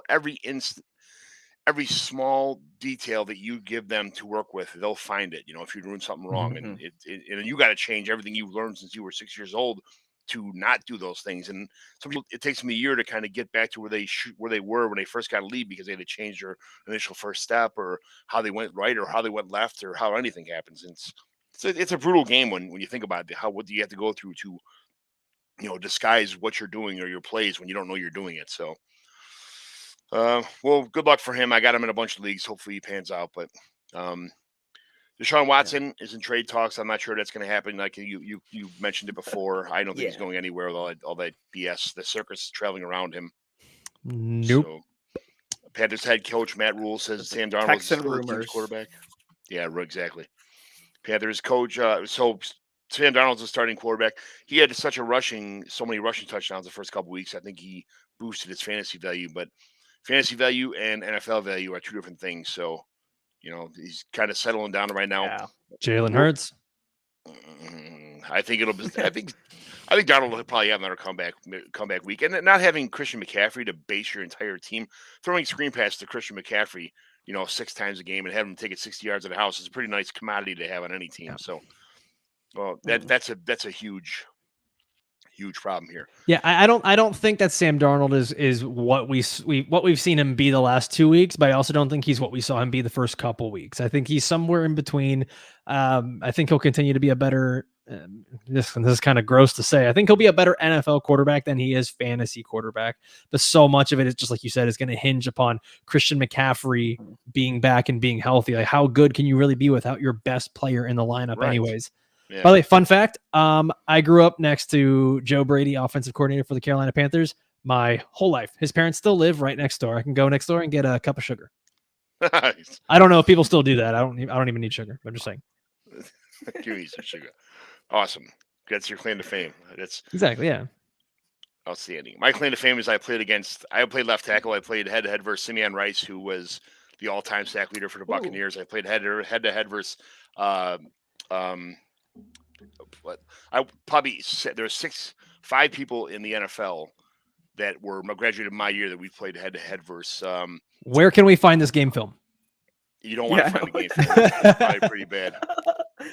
I just want to watch the left tackle in those games. See what happens. It was awesome because a lot of these guys, like Mike Allstott, went to Joliet Catholic. We didn't play that, but cool. he was our year, my year graduating. The head coach for Northwestern Wildcats, Pat Fitzgerald, he was my year. Ronaldo Wynn from Notre Dame and the Jaguars. I played head-to-head versus him too. He went to De La Salle. He played running back and defensive end linebacker for De La Salle. So I got to block him. And we played Mount Carmel. That's why I played head-to-head versus Simeon Rice. Their backup quarterback was Donovan McNabb at the time. They had Chris Callaway. It was the team was, like I said, we gave up 3 points in 6 straight games. We played Mount Carmel and lost 47-0. So it was we were like number 3 in the state. We lost 47-0 to a team that won 4 straight state championships. So that was fun getting whitewashed by them, but the good old days. All right, so let's jump to some waiver ads here. For waivers for quarterback, these are kind of dynasty we talk about, not redraft. This is super flex dynasty. So I'm not sure how many people have Jameis Winston because he's so up and down, but he's a guy I like a lot. I'm in love with Jameis Winston, so he's one of my favorite quarterbacks in the NFL right now. I like his YOLO stuff. I like his passion, his just positive attitude on the sidelines. I love the dude. So him, Daniel Jones. Daniel Jones is more of a fantasy quarterback than a NFL quarterback because of his running ability and stuff. But I like him. Drew Lock. I think Drew Lock's gonna get another chance before the end of this year, sooner than later, to show what they have before they move on to probably Aaron Rodgers next year. But I think they're gonna get one more look at Drew Lock this year. Any more quarterbacks you guys think of adding on your roster, or people you see in your leagues that are available or maybe available? Well, I think at this point, if Tua is still available in your league, go out there and try to grab Tua Tagovailoa. I think he may be available after this week because I think that this week he's going to come back down to earth. They're going up against the Buffalo Bills, who are, if not the best, one of the best teams against fantasy quarterbacks. And just the Bills right now, they own the Miami Dolphins. They've killed them the last 2 times they've played them. They just absolutely destroy that offensive line. So I think he's someone that could either be available for you right now to pick up for a few weeks down the road, or you might see him get dropped after a subpar performance this week. I'm holding him. It's hard to say. I don't think any of these folks that I see are even available in most dynasty leagues that I'm in, let alone any of these super flex leagues. Like, I mean, if we're talking super flex leagues, you got a bye week. I mean, you're like trying to find like you're like desperate. You're picking up Joe Flacco, hoping that he starts for the New York Jets. Hey, Gardner Minshew, baby. Or yeah, man, I'm currently wearing a Gardner Minshew jersey, actually. So Minshew mania.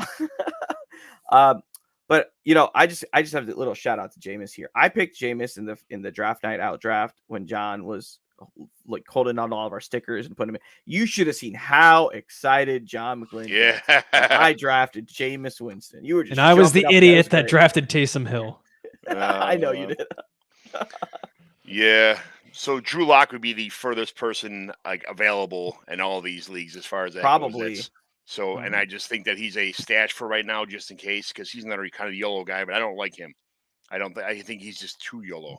Winston, I think, really cares. Winston looks for guys downfield. He's learning not to turn the ball over now. He's throwing some accurate passes. He's listening to Sean Payton.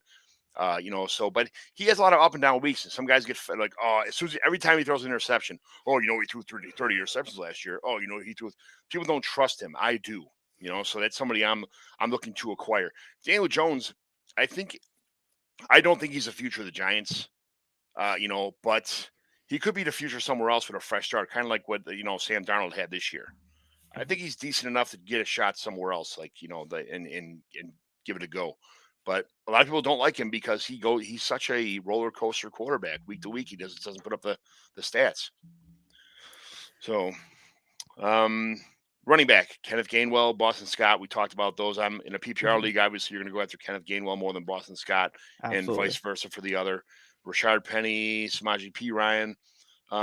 Any other waiver ads you thought you guys saw this week that you might want to, in deeper dynasty leagues or any league for that matter, dynasty leagues for that matter? Yeah, I'll jump in. I'll say the one that we said on our show, which was tight end CJ Uzomah.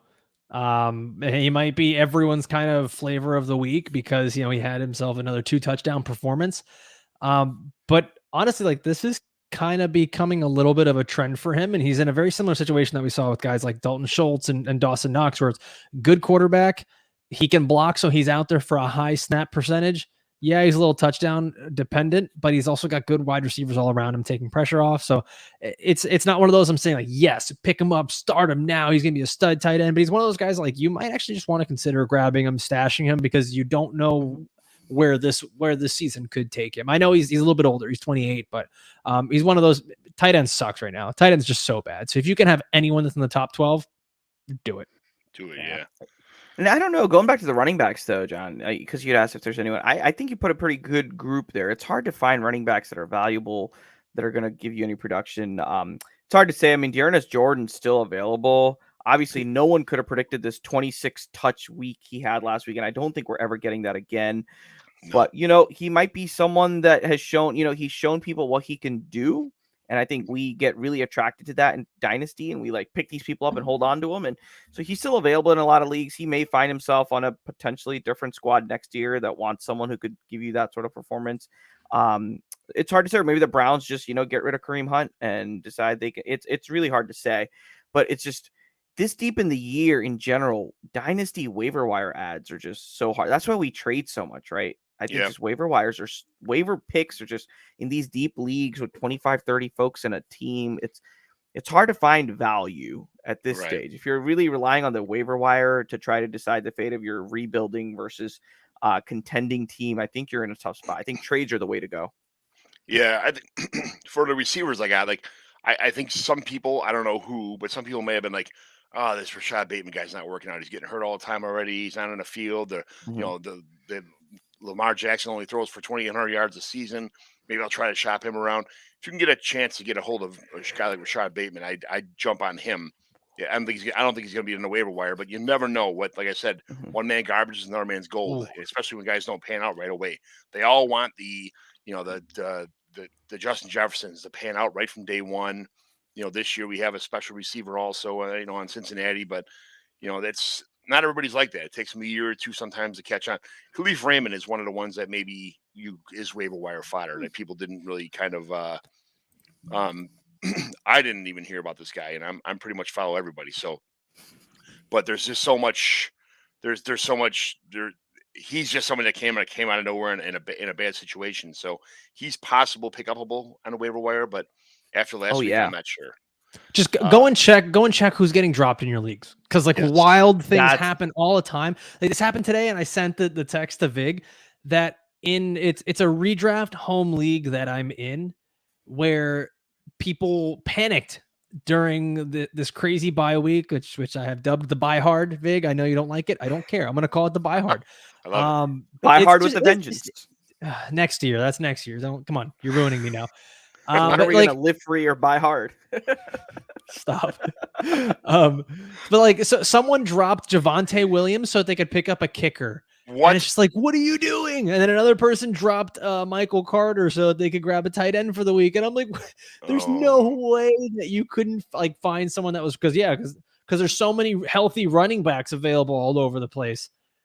So you never know who people are going to drop in your league. It's just wild stuff happens like that. I have put all of my fab onto picking up Javonte Williams this week in that league. I don't even care. I'm just going all in to get him.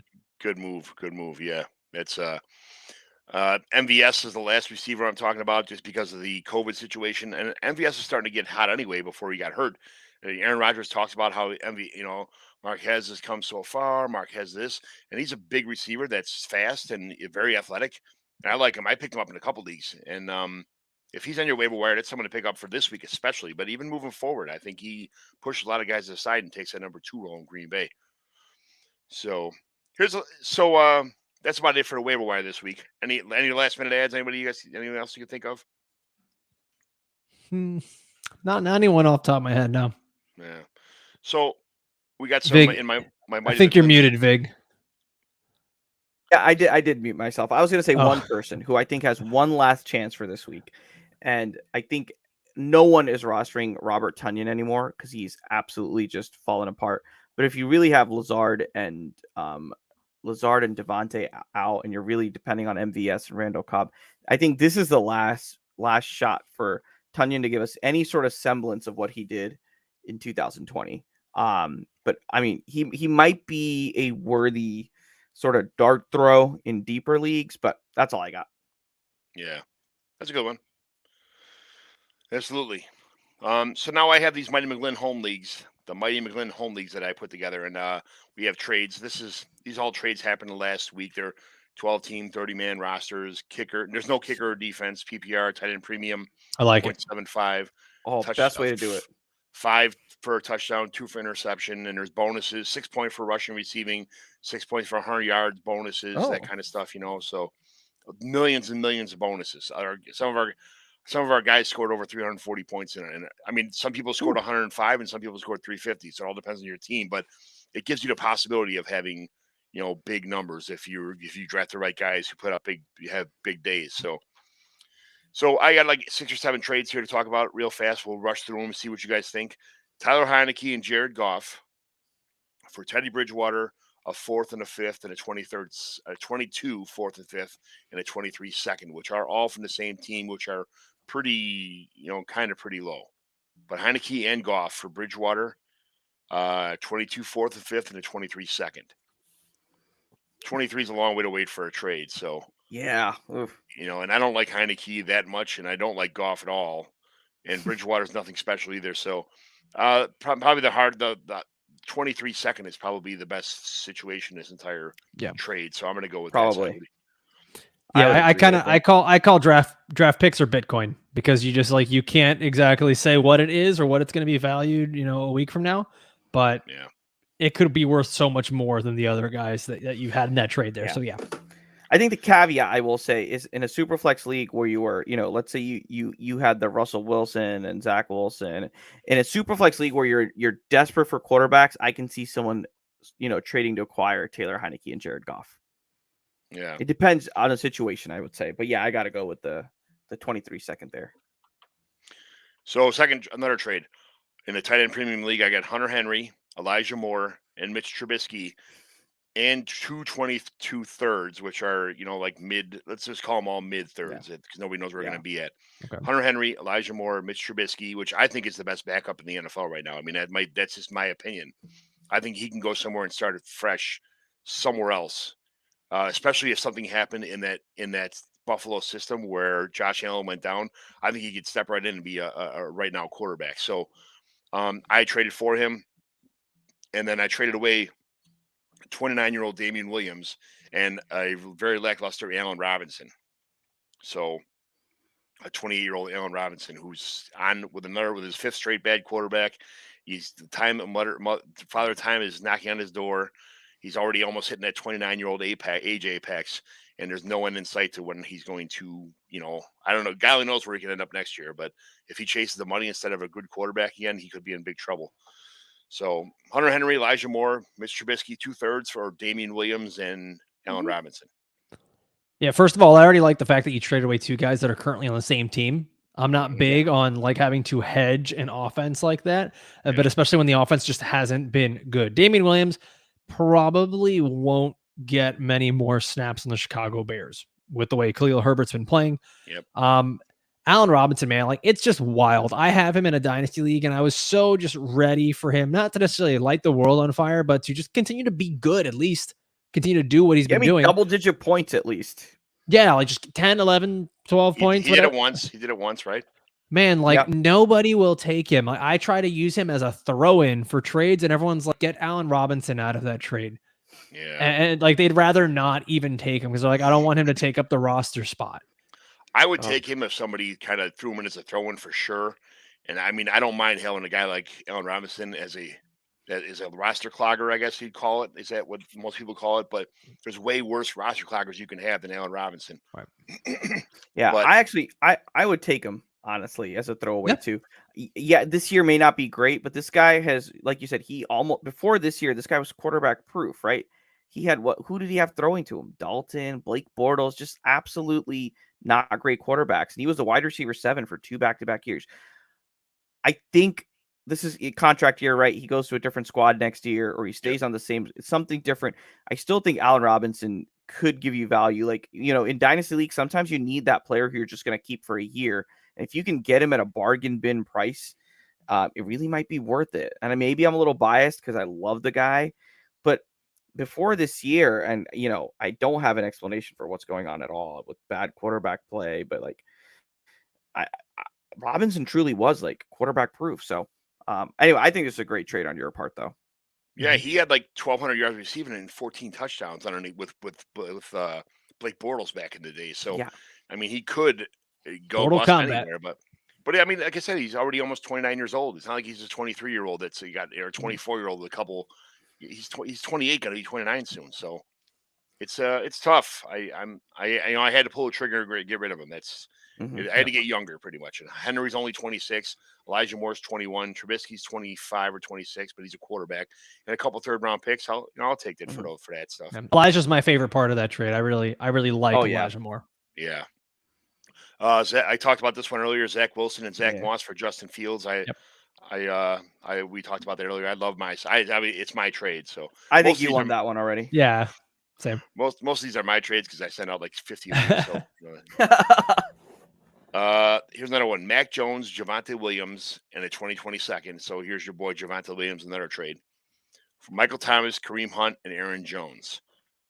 This is a super flex, tight end premium PPR. So Mac Jones, Javonte Williams, and a second for Michael Thomas, Kareem Hunt, and Aaron Jones.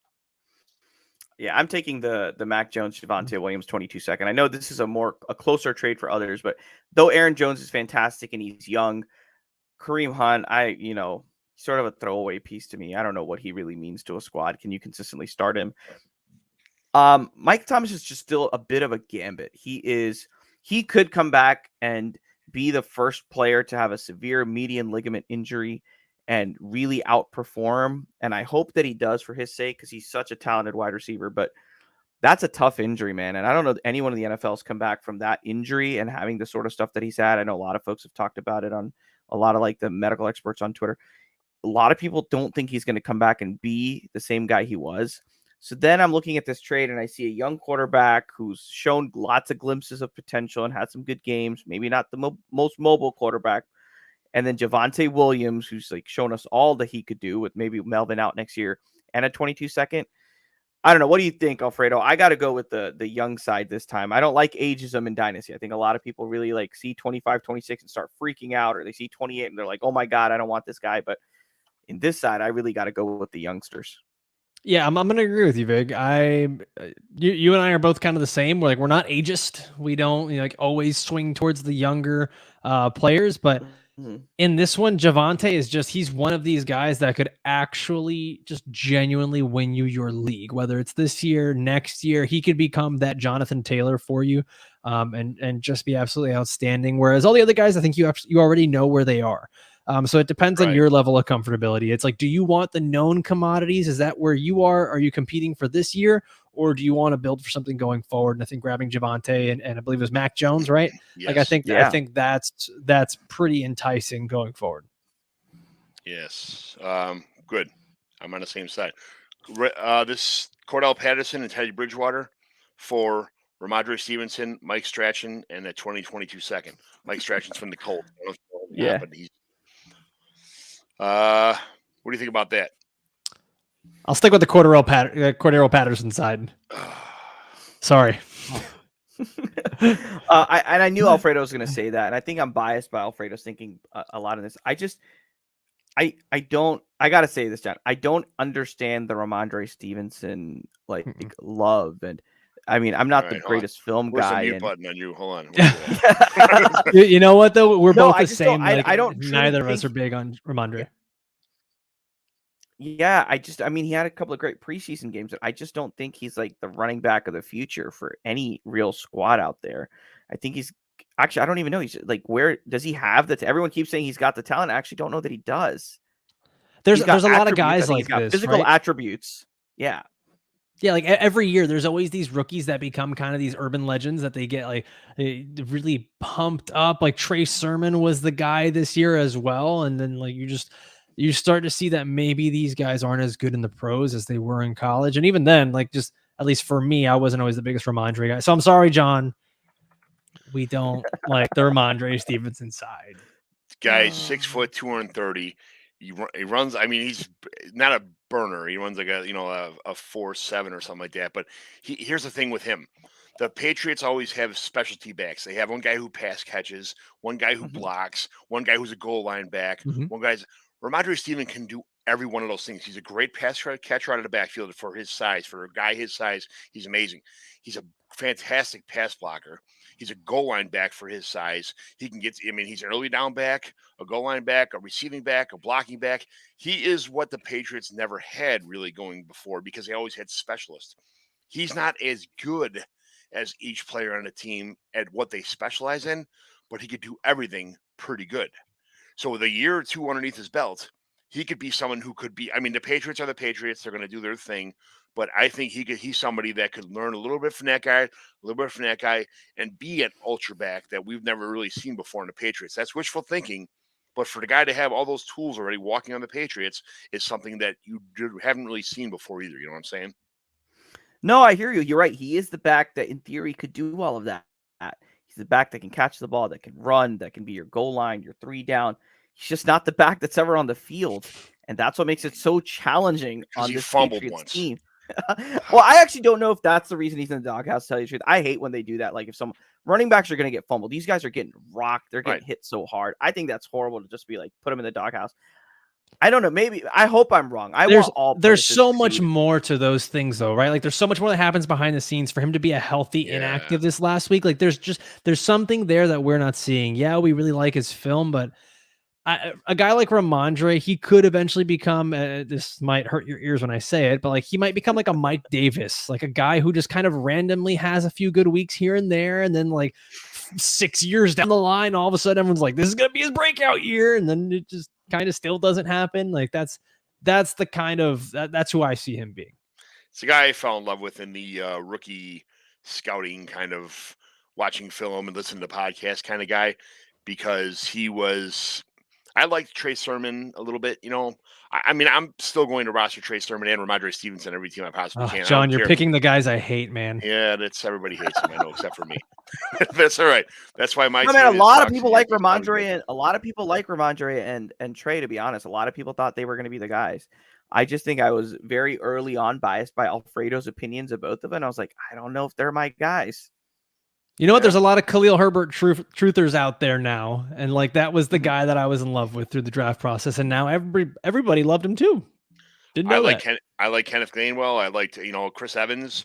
I liked a lot of guys. Yeah. Elijah Mitchell, I liked before. I mean, there's guys, I have extensive notes for almost every one of these guys, as far as that goes. Khalil Herbert, he's a Mike Davis comp for most people. Like, that's kind of what 5'9", 210. Yeah. That's kind of what they figured. He'd be like a third round dart throw, Mike Davis comp kind of thing. That was, Kylan Hill's another guy that I liked a lot from the Packers. I'm still trying to get him everywhere. But, it's people also read the same things that I read, listen to the same people I listen to, and it's not easy to pluck these guys off people's teams. Yeah. So we got one or two more. That's it. Mike Evans for Josh Palmer and a 2022 first. So my theory on this is not my trade, but where is the first? Is it projected to be early, mid, late? No, probably like it's not going to be a top 6. We have a rookie draft lottery anyway. We actually have a bingo machine with balls of 1 to 100. So if whoever has the least max points for, on Sleeper, if you go on the app and they go to the what are they called? The divisions, you can look for all your stuff. It says max points for. Whoever has the least amount of max points for has 40 balls in the bingo machine, and then at the second most max points for has like 25 and this and that. So there's no tanking. That's pretty cool. Even if you did tank, you're screwing yourself. And we also have it where if you win the shit bowl, the toilet bowl, you get pick 113. So it is an incentive to have a good team to win even if you don't make the playoffs to win. So you could theoretically get in the shit bowl and have the first pick and the 13th pick in the same draft by just making the toilet bowl, so by not making the playoffs. And the playoffs are for the people that win money, so they don't get any incentives. They just do whatever you end up in the playoffs is where you end up. So it's somewhere in the not eligible for 1 to 6 or 113 probably. Okay. Josh Palmer is a fan favorite. He's a analytics favorite, and he's a favorite if they don't sign Mike Williams next year. So if he walks into a Mike Williams role and you get a 2022 first, that's could be a quarterback in a super flex for Mike Evans, which Michael Evans is just so boom or bust for me. You know what I'm saying? I mean, he's such a great receiver, but he gets his 1,000 yards every year, but he has 3 touchdowns and 160 yards passing, and he has 2 games with 42 yards. And it's like, he makes me sick, but that's my opinion of this trade. I'd probably go to Josh Palmer in the 2022 first, but that's just me being biased. What do you guys think? Yeah, I'll jump on this first. Oh, sorry. Yeah, my bad, Vic. No, you go ahead. No, you go first. We actually both kind of like Josh Palmer. Like, that was a guy that I really liked, and I think that I touted him maybe a little too much going into rookie drafts of like the same kind of thing as that Mike Williams could walk and Josh Palmer could jump in, and I expected him to have a lot more of a role. But man, with the way Mike Williams has been playing, like it's a lot of ifs, right? It's a lot of ifs. Like, if he goes to another team, then Josh Palmer might be able to jump in and do that. And then you've got kind of the late first round pick with Mike Evans, I get it that he's a little up and down, but if you can survive that, the guy, there has not been a more consistent, oddly enough, a guy who finishes more consistently at the end of the year than Mike Evans over the last 5 seasons. It's just been wild. Maybe you get 2 more seasons of him doing this, but I think that the consistency kind of changes because he has Tom Brady now. And I think that everything's a little bit different for him. And we want to talk about ifs and guys leaving. Chris Godwin, if I'm not mistaken, his contract is up after this year. I mean, he's franchise tagged.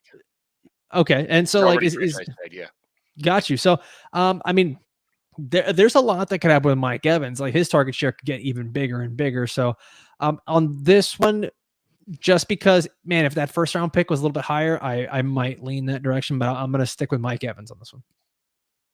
I think it really depends. I was going to take the other side, John. I'm going to, you know what? I'm going to say it. I'm going to go with Josh Palmer in the 22 first here because Evans, I don't know. There's only so many years that someone can be statistically improbable. The guy started in 2014. So 14, 15, 16, 17, 18, 19, 20, 21. This year, he's already got like 500 yards and 7 touchdowns in 7 games. So he's going to be another 1,000+ yard year. But I don't think he can keep doing this. I know he's already like breaking all of the ideas of how you can do that. And you need some if-thens for Josh Palmer to work out. But I don't know, man. Hey, Josh is a local guy. Alfredo, he went to St. Thomas Aquinas, right? I know he did. I know. Yeah. So that's a local sort of local powerhouse. I really don't care. High school went to. No recency bias. But I do think that and I love draft picks and first round picks. So I think that if I have other solid wide receivers I can depend on, and in a dynasty league, if you have Mike Evans, you've probably had him forever. So you've had the ability to pick up other wide receivers here and there. I think I'll go Josh Palmer in the 22 first. That's like a 50-50, but I'm like you said, in the Dynasty League, I'm probably going for youth and just kind of moving on. But, I mean, I've gone after the N'Keal Harrys and the J.J. Arcega-Whitesides the last couple of years, so I hate draft picks because of the fact that I'm sorry. When I do keep them, I pick the wrong guys, and it is what it is. So. Yeah. So, one more, Tyler Higbee, Dalvin Cook for Cam Akers, a 2022 first and a 2022 second. So, Tyler Higbee and Dalvin Cook for Cam Akers, a 2022 first and a 2022 second. Those picks are from a team that will probably be right on the border, anywhere from like 4 to 6. So mid. Yeah, mid. They could be or like a 4 to 7, like that 4 to 8 period, like the middle anyway. Yeah. 5 to 8. Okay. Ooh. Man. I'm trying to think of what I would do if I was in this. I feel like picks, you can always kind of move them around, or you can always try to acquire picks later. At least that's how I envision them in my mind. Whereas when there's an actual name value to a player like a Dalvin Cook, even if he's got 1 year left, right? Like there's name value to the guy. So I think the side that's getting Dalvin Cook, like you've got that known commodity. And you know what? If 2-3 weeks down the line, you want to trade him or come, draft season where you're a week before your rookie draft, you can trade him then. I'm going to lean towards the known commodity side on this one and stick with Dalvin Cook. Yeah, I think I got to agree. I think even if you get Cook for like another year, that's still, I think, pretty decent value. And Higbee, it's hard to say, but tight ends who can potentially get you double-digit points every week are tight ends that I want to keep. Cam Akers he is looking good. Obviously, none of this is real gameplay, and obviously, Achilles injuries and folks coming back from Achilles injuries, it's really, really tough for running back. It's not like I'm young and have an Achilles injury versus I'm old. It doesn't matter what age you are. A complete Achilles rupture is just a rough injury. Yeah. So it's really hard to say what it's going to be like. And then, a 22 first could be a complete waste, even if it is a first round pick. It's just hard to say no to Dalvin Cook. So I got to say the same. But depending on what, it's hard with trades. Depending on what the team looks like, anything could really be the winner, right? You really got to know the general context. So I could see a team where trading away Higbee and Cook really makes sense when you're trying to build a squad for the future. I do think that the person giving up Higbee and Cook could probably have asked for a bit more, though. Yeah, that's that's usually 85% of most trades is where your team's at right now.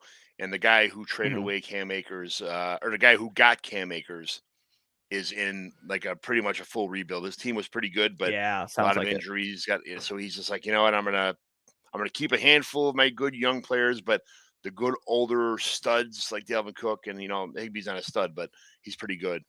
He had to do what he had to do. So, if Cam Akers, they're already projecting for him to come back next year and take over the role, but we'll see what happens. So we do a team evaluation every week. We're gonna try and get through this fast. We'll go by position. This is only a 25-man team. I will put it up on the board. It's sent by listener to decide if it's a simple remodel or a full scale rebuild.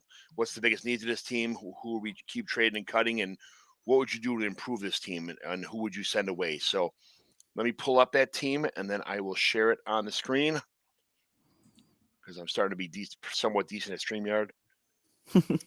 Not that good, but share screen. I'm really upset. I ran out of my pumpkin beer right now.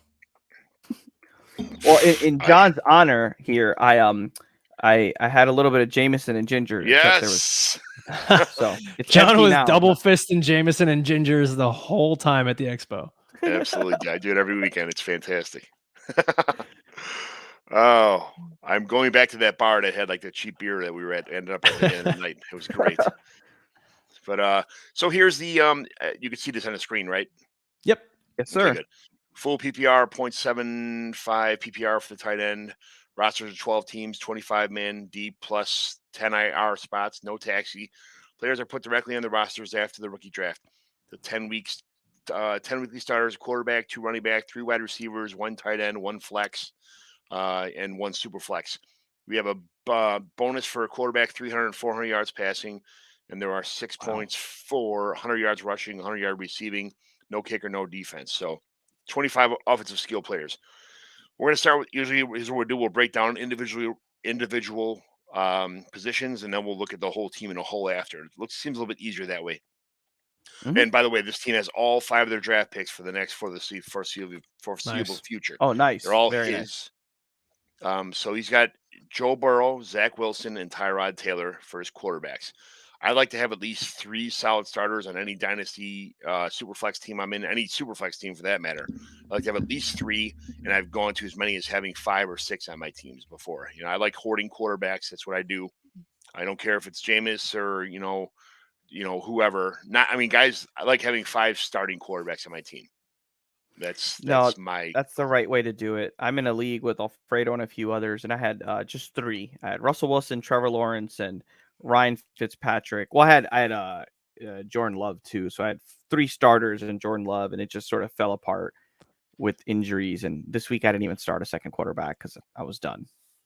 Sometimes you got to do Wait, that. Is that the league where we made a trade, Vig? Yeah, that's the league we made a trade. You want to tell John what we traded for? Oh yeah. So and I do regret the trade. I just really needed a quarterback, and I can contend this year, and I'm still doing okay. So I think I did give up DeAndre Swift, which I'm okay with because I have him everywhere else, but I don't remember what else. I think I got Sam Darnold. I got a 22 first, and then something else for DeAndre Swift and like a third. I don't remember what it was.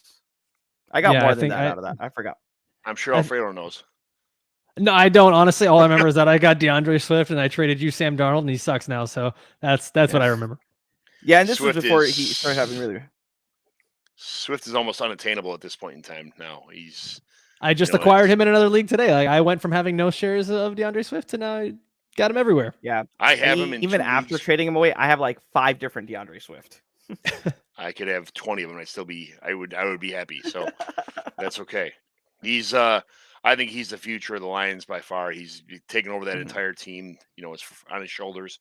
Oop, I'm gonna go back to here. So I love DeAndre Swift, and if you can get him anywhere, have at it. The running backs. He's got Saquon Barkley, and then it goes to Mike Davis, AJ Dillon, Kenyon Drake, Jerick McKinnon, Tevin Coleman, Devonta Booker, and Javian Hawkins. It's really high on the top. It's very top heavy, and then he's just got a bunch of kind of roster cloggers the rest of the way here. Mike Davis was, shining star when the season started, but that all stopped when Cordell Patterson decided to show up again. I don't understand how Cordell Patterson went from so many teams being so good, a punt returner, a kick returner, a wide receiver, a running back, a blocking back, and everything. Why can't he just put it together and be somebody's like franchise everything? I mean, he's doing pretty good right now, but where the hell was he at every year when they needed someone to just be like, he could have been like a superstar for a team. He could have been like Derrick Henry or something. He's huge. I don't get it. Yeah, it's and a lot of that's sort of wild. luck, right? Sorry, Vic, go. Now, I was just saying, a lot of it's also luck, right? You got to be in the right place at the right time with the right offensive coordinator who knows how to use you. I mean, Patterson, it really just depends, and I think he's showing us what he's capable of now. It's just sort of a little later in his career. Yeah. All right, so we're gonna move to the wide receivers now. He's got Stephon Diggs, Amari Cooper, Tyler Lockett, who is really kind of suffering without Russell Wilson back there. Elijah Moore, which I'm trying to get from him every day, but he will not part with. Tyler Boyd, who's underwhelming this season. Marvin Jones, who's overwhelming this season. James Crowder, Gabriel Davis, MVS, Brashad Perryman, and Travis Fulgham. So he's got some talent on here. Nothing crazy special, minus the top couple guys, but a lot of talented players. What do you guys think about the wide receiver core? I mean, looking at the wide receivers here, he's got a good amount of names. I'd be trying to package something here to go and get a running back because those running backs are just awful. Yeah. We'll talk about the moves later, but yeah, his wide receivers. He's got decent wide receivers. I try and get something from Marvin Jones right now if I had a chance to. Jameson Crowder has been underperforming, but he's a good receiver. Gabriel Davis was everybody's sweetheart going into season. He's not really panning out because Emmanuel Sanders is doing pretty well. MVS has been hurt, so I'd still give him a chance. Perryman, no. Travis Fulgham, no. But Tyler Boyd, I love. I have a special spot in my heart for Tyler Boyd. He's just not he's on a team with so many superstars. He really just can't put it. He's not getting. Vig, what was it the other day that we had said about Tyler Boyd that any game that he has played with T. Higgins and Jamar Chase, he scored 9 points or less in fantasy PPR. Like he just, and he still hasn't done it. If anything, like that's one of those guys that I'd probably be looking to ship off based on name value alone. Like a Boyd Jones and maybe a throw in Kenyon Drake running back and try to get someone who's a little bit more solid at that running back spot. Yeah. So then for tight ends, he's got Travis Kelce, Hunter Henry, and David Njoku, which I like David Njoku. I just think that his time has not come yet. He's a great dynasty hold. But I mean, if somebody offered me overpaid for him, I'd send him away. But I think I've been very patient with David Njoku's progression, even though he's been hurt half the time. I do love Hunter Henry. He's been in pretty good situations, minus the one injury he had. Kelsey's a stud, but I think he's getting a little bit old now. You could kind of see the offense is kind of starting. I don't want to say getting figured out, but people are starting to. They only have two weapons on the team, and they're starting to double cover. They just rush 3 or 4 guys and double cover Kelce and double cover Tyreek Hill, and it's making Patrick Mahomes kind of go insane right now. Their record shows it that their defense is not stepping up. The offense isn't really. The offense is being figured out, and I'm not saying this is a sinking submarine, but at the same time, they're going to have to make some changes to get other people involved, not just Kelce and Hill. But what do you guys think about the tight end situation here? I think Kelce is. Both of us have it. I think Kelsey's a great trade piece here. A little older, sort of tight end. Yes, it sounds crazy to trade Kelce, but with the sort of gaping holes you have at running back, and honestly, I don't think the guy's got bad wide receivers. He's just got wide receivers that are underperforming what we thought. Like I love Tyler Boyd, but he's just not being the Tyler Boyd we wanted him to be. And Marvin Jones, he's someone who's actually doing pretty darn well this year. And if those aren't tight ends, Vignesh. Talk about tight ends right now. Sorry. Pay attention. No, but I'm talking about how you can use Kelce, to help build some of those guys that he has there. That's all. So this guy, up to this point right now, is 0-7. So oh gosh. Okay. He's getting beat up. This is the year 1 of a startup dynasty league. Tear it all down. He's 0-7. The writing's on the wall. He's going to have a good draft pick. As long as I know I'm getting a good draft pick to begin with, I try and get more draft picks for what he's got. I would not trade Burrow. Just burn it all to the ground. I don't think I'd trade Burrow unless somebody gave me 2 mediocre quarterbacks in return. Like first of all, the rule for any Superflex league is do not trade a quarterback unless you're getting a quarterback plus back. You need to get a quarterback back in a Superflex. Don't ever trade a quarterback away unless you're getting a quarterback, a little bit lower quarterback or a lot lower quarterback with other pieces in return. But you cannot not replenish a quarterback in a trade. Zach Wilson is my hold for a long time, so I'm not getting rid of him. He's my keep also. And like I said, Tyrod's just a hold.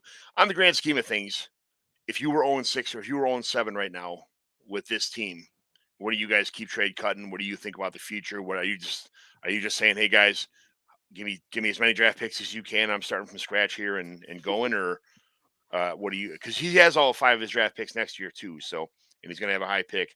Would you build around the team he's got right now, or would you just kind of throw everything in the fire and start from scratch? Vic, why don't you go first? Sure. I want to build around some of these pieces, and I think we have similar stuff. I think I keep Joe Burrow. I kind of like watch and see what happens with Zach Wilson, and watch his progression through the year, help me determine what my pick is next year. And I keep like Saquon, AJ Dillon, and then I just I think for the most part, the rest I like just trade away anybody for like younger value or folks for the next few years. I don't know. I'm not a fan of, I can see why he's 0-7. He's got some folks who've really underperformed, but besides Burrow, Barkley, and I don't know why I'm saying Dillon, but I just think Dillon has a lot of great potential still. And he's a young guy. He's looked good here and there. I don't know that I want to keep a lot of these folks. I feel like I can get a lot of value for like a Stephon Diggs maybe even a Tyler Lockett, who currently I think is probably like an acquire low sort of person. Yeah, I mean, you put these. Unfortunately, Alfredo for some reason couldn't like fill in his spots, but most of mine are this tan trade color. A hold maybe because I can't get anything. You're not going to get what you want for Tyler Boyd. Marvin Jones, I guess, is kind of a hold because people in Dynasty, nobody wants to buy a 30-year-old wide receiver. So it's like, yeah, he's doing good, but everybody knows at the end of this year he might just retire or not get a job again or whatever. So anybody who's somewhat decently youngish and okay, I try to get late second, maybe mid third round picks for guys like Jameson Crowder. I'd try to maybe keep Gabriel Davis in case next year when Sanders is gone, he might be the next man up. MVS I like a lot. He's still 24 years old. Perriman and Fulgham, their trades or cuts or whatever, but I'd keep all 3 of my tight ends probably, or I would try to just trade Kelsey for the house. Somebody who needs a tight end in a 0.75 tight end premium league will pretty much give you whatever you can right now to win right now with Travis Kelsey, especially when it's draft picks. You don't know what and you have no idea what you're getting. So, I don't know. This is it's a fine line because when Barkley comes back, he may win a couple games, but he probably doesn't want to win a couple games at this point in time. So, yeah, this is a depressing team. Yes. I don't think that Saquon. I don't think Saquon gives you enough juice in games to win you anything. And I think that he and Diggs might be your 2 most valuable trade assets. And it's time. Like it's time. Just ship them out. I disagree. I think that with his injuries and everything, I think that no one wants Saquon right now. I think that everyone is worried. I think I'm one of the few that still thinks that he could be a really, really great player. And I think that's because I think his injuries are more bad luck. But like, who's trying to get Saquon right now? Like when you say he's tradable, I would be 100%. I would be too. If you had, I just threw 2 first-round picks, a 2022 first and a 2023 first to get Saquon. I got denied. Because the thing that right now is the only time that he's actually attainable. Right. When you have a healthy Saquon, you have a healthy Christian McCaffrey. No one's even listening to your offers. You could. It's kind of like Jamar Chase right now. People are throwing out 3 first-round picks and a wide receiver, and owners are like, "No, I'm not going to do that." So it's the same thing with Saquon Barkley right now. He's actually available. So yeah, that's the guy that I'd be trying to trade. And I'm pretty happy. I'm the guy who has 0. I don't have any draft picks in almost every league for the next 2 years. As soon as you want a draft pick, hey, there you go, take them. I would much rather wait for someone to get sick of a wide receiver and 3/4 of the way through year 1 and trade them and buy low, or wait for somebody to accidentally cut somebody. That's how I pretty much replenish my teams when guys get sick of people I like. I just saw John Ross get dropped in a league today, and I'm like, I'm going to find a spot for John Ross on my roster because I still love the dude. And I know a lot of people don't, but it's laugh all you want, have at it. But he's my guy. He's the guy that gotta I get think your could guys. be you got to reach for your guys, is what we say in the drafts when I'm having too many cocktails and drafting. But so this is definitely one of the rebuilds more than a remodel. A lot of these coming are pretty decent teams, change a couple things, but this guy's he's got probably out of his 25 players, I bet you he's got 10 or 15, 10 easily, 15 probably that he can just walk away from right now and get. Oh, The yeah. problem is the 2022 class, when everything I hear, everything I read, everything I see, if there's no quarterbacks, there's a couple running backs and a handful of good wide receivers, no tight ends or one tight end, and that's it. Like, so what are you trading for? Like, what are you getting? What you're trading for second and third round picks? You're just going to cut anyway. I mean, I don't know how much you guys looked at. I'm not a Devy guy, but I listened to a couple Devy podcasts with Ray Garvin and a couple other guys. But man, they are just lambasting this class this year. So I'm not sure what you guys heard or what you guys think, but that's the other caution here too. Yeah, I'm going to get rid of this guy and get picks. I'm going to get rid of that guy and get picks. If the picks are just a handful of minnows, what do you do? So I purposely don't look at the upcoming draft class just yet because so much changes. You'll be hearing people talk about how bad this draft class is right now, and then watch when we get into April, everyone is going to be gushing over these prospects again as if they're the next coming of Jamar Chase and Kyle Pitts and all these great athletes, and you end up seeing guys like Kyler Murray come out of nowhere to become the top pick, and Baker Mayfield essentially kind of did the same thing a few years ago. Like it happens almost without fault, like every single year. So there will be talented guys to come up. Is it something that could potentially be this legendary class the way we've had this past year? Probably not. And looking at it, I've done a little bit of research into it. It does seem like wide receiver is going to be strongest for this class. So if I'm looking at that and thinking about that, then yeah, I'm possibly looking at like that previous roster you just showed.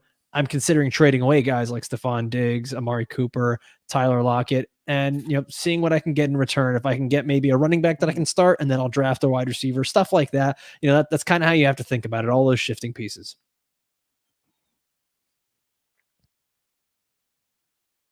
I think you're muted, John. Oh, John, you're muted.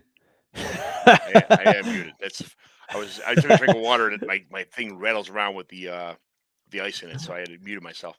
But I just want to say thanks for joining me on this little hobby I call Commissioner Evaluation Podcast. I try to put together every week or so. Not that any of the 4 people on Twitter who actually interact with me wouldn't already know you guys, but please tell everybody on Twitter, in the YouTube world, where they can find you, what you guys do, and why you're so awesome. Alfredo, you go first. Okay, I'll go first. I'll go first. I don't know that we're awesome. So I think Alfredo's awesome. No. I know that we're pretty awesome. So yeah, my name is Alfredo Brown. You can find me on Twitter at Alfredo Brown GM. Vig and I each co-host the Pretend GM podcast. It's a dynasty football podcast. It's all short format, typically 20 to 25 minutes at most. We really try to hit all the main points real fast and get through everything. It's just a really cool concept with me coming from my scouting background as a college scout and Vig with his medical background currently practicing. I don't really know of anything like this where it's dynasty based, short format, and then you have someone that has that scouting background and medical background. I think we're so different, and there's so many good podcasts and so many good content creators out there. I don't think we're necessarily trying to be better than everyone, because that's incredibly hard. We're just trying to be a little bit different and have fun while doing it. And I think that's what we've been doing so far. You guys are a diamond in the rough as far as I'm concerned. And you can find me at Dr. Vig on. Oh, dude, you're very kind. And I was gonna say, I'm Dr. Vig on Twitter. And honestly, for me, it's just it's something fun that we get to do, and we get to talk football, and it's been a very enjoyable experience. And the Pretend GM is just a fun thing to do. We get to talk about Dynasty. And yes, I know we are the only Dynasty football podcast with friends who went to college, who have a doctor and a college scout and a Jaguars fan and a Dolphins fan. We have a very small, niche. We're the best of that kind of podcast. We're good at that. We're very good at that. Yes. And we have the worst puns. Like Randall Corn. That's only you, man. That's only you. It's so annoying. Yeah, from listening to podcasts, there's no we in that. It's you, but I love it. Keep being you. But guys, this was super fun, man. Thanks for coming on here. I went a little bit long, but I had fun the whole time. So thanks a lot. It means a lot to you guys to show. I mean, I know you guys are busy and you're an hour ahead of me, but it's I much appreciated. And like I say every week to everybody else, may your house be too small for all of your friends. That's my blessing on the way out for you guys. So thanks for joining. Thanks for coming on, and see you next week, everyone. Bye. Love it. All right.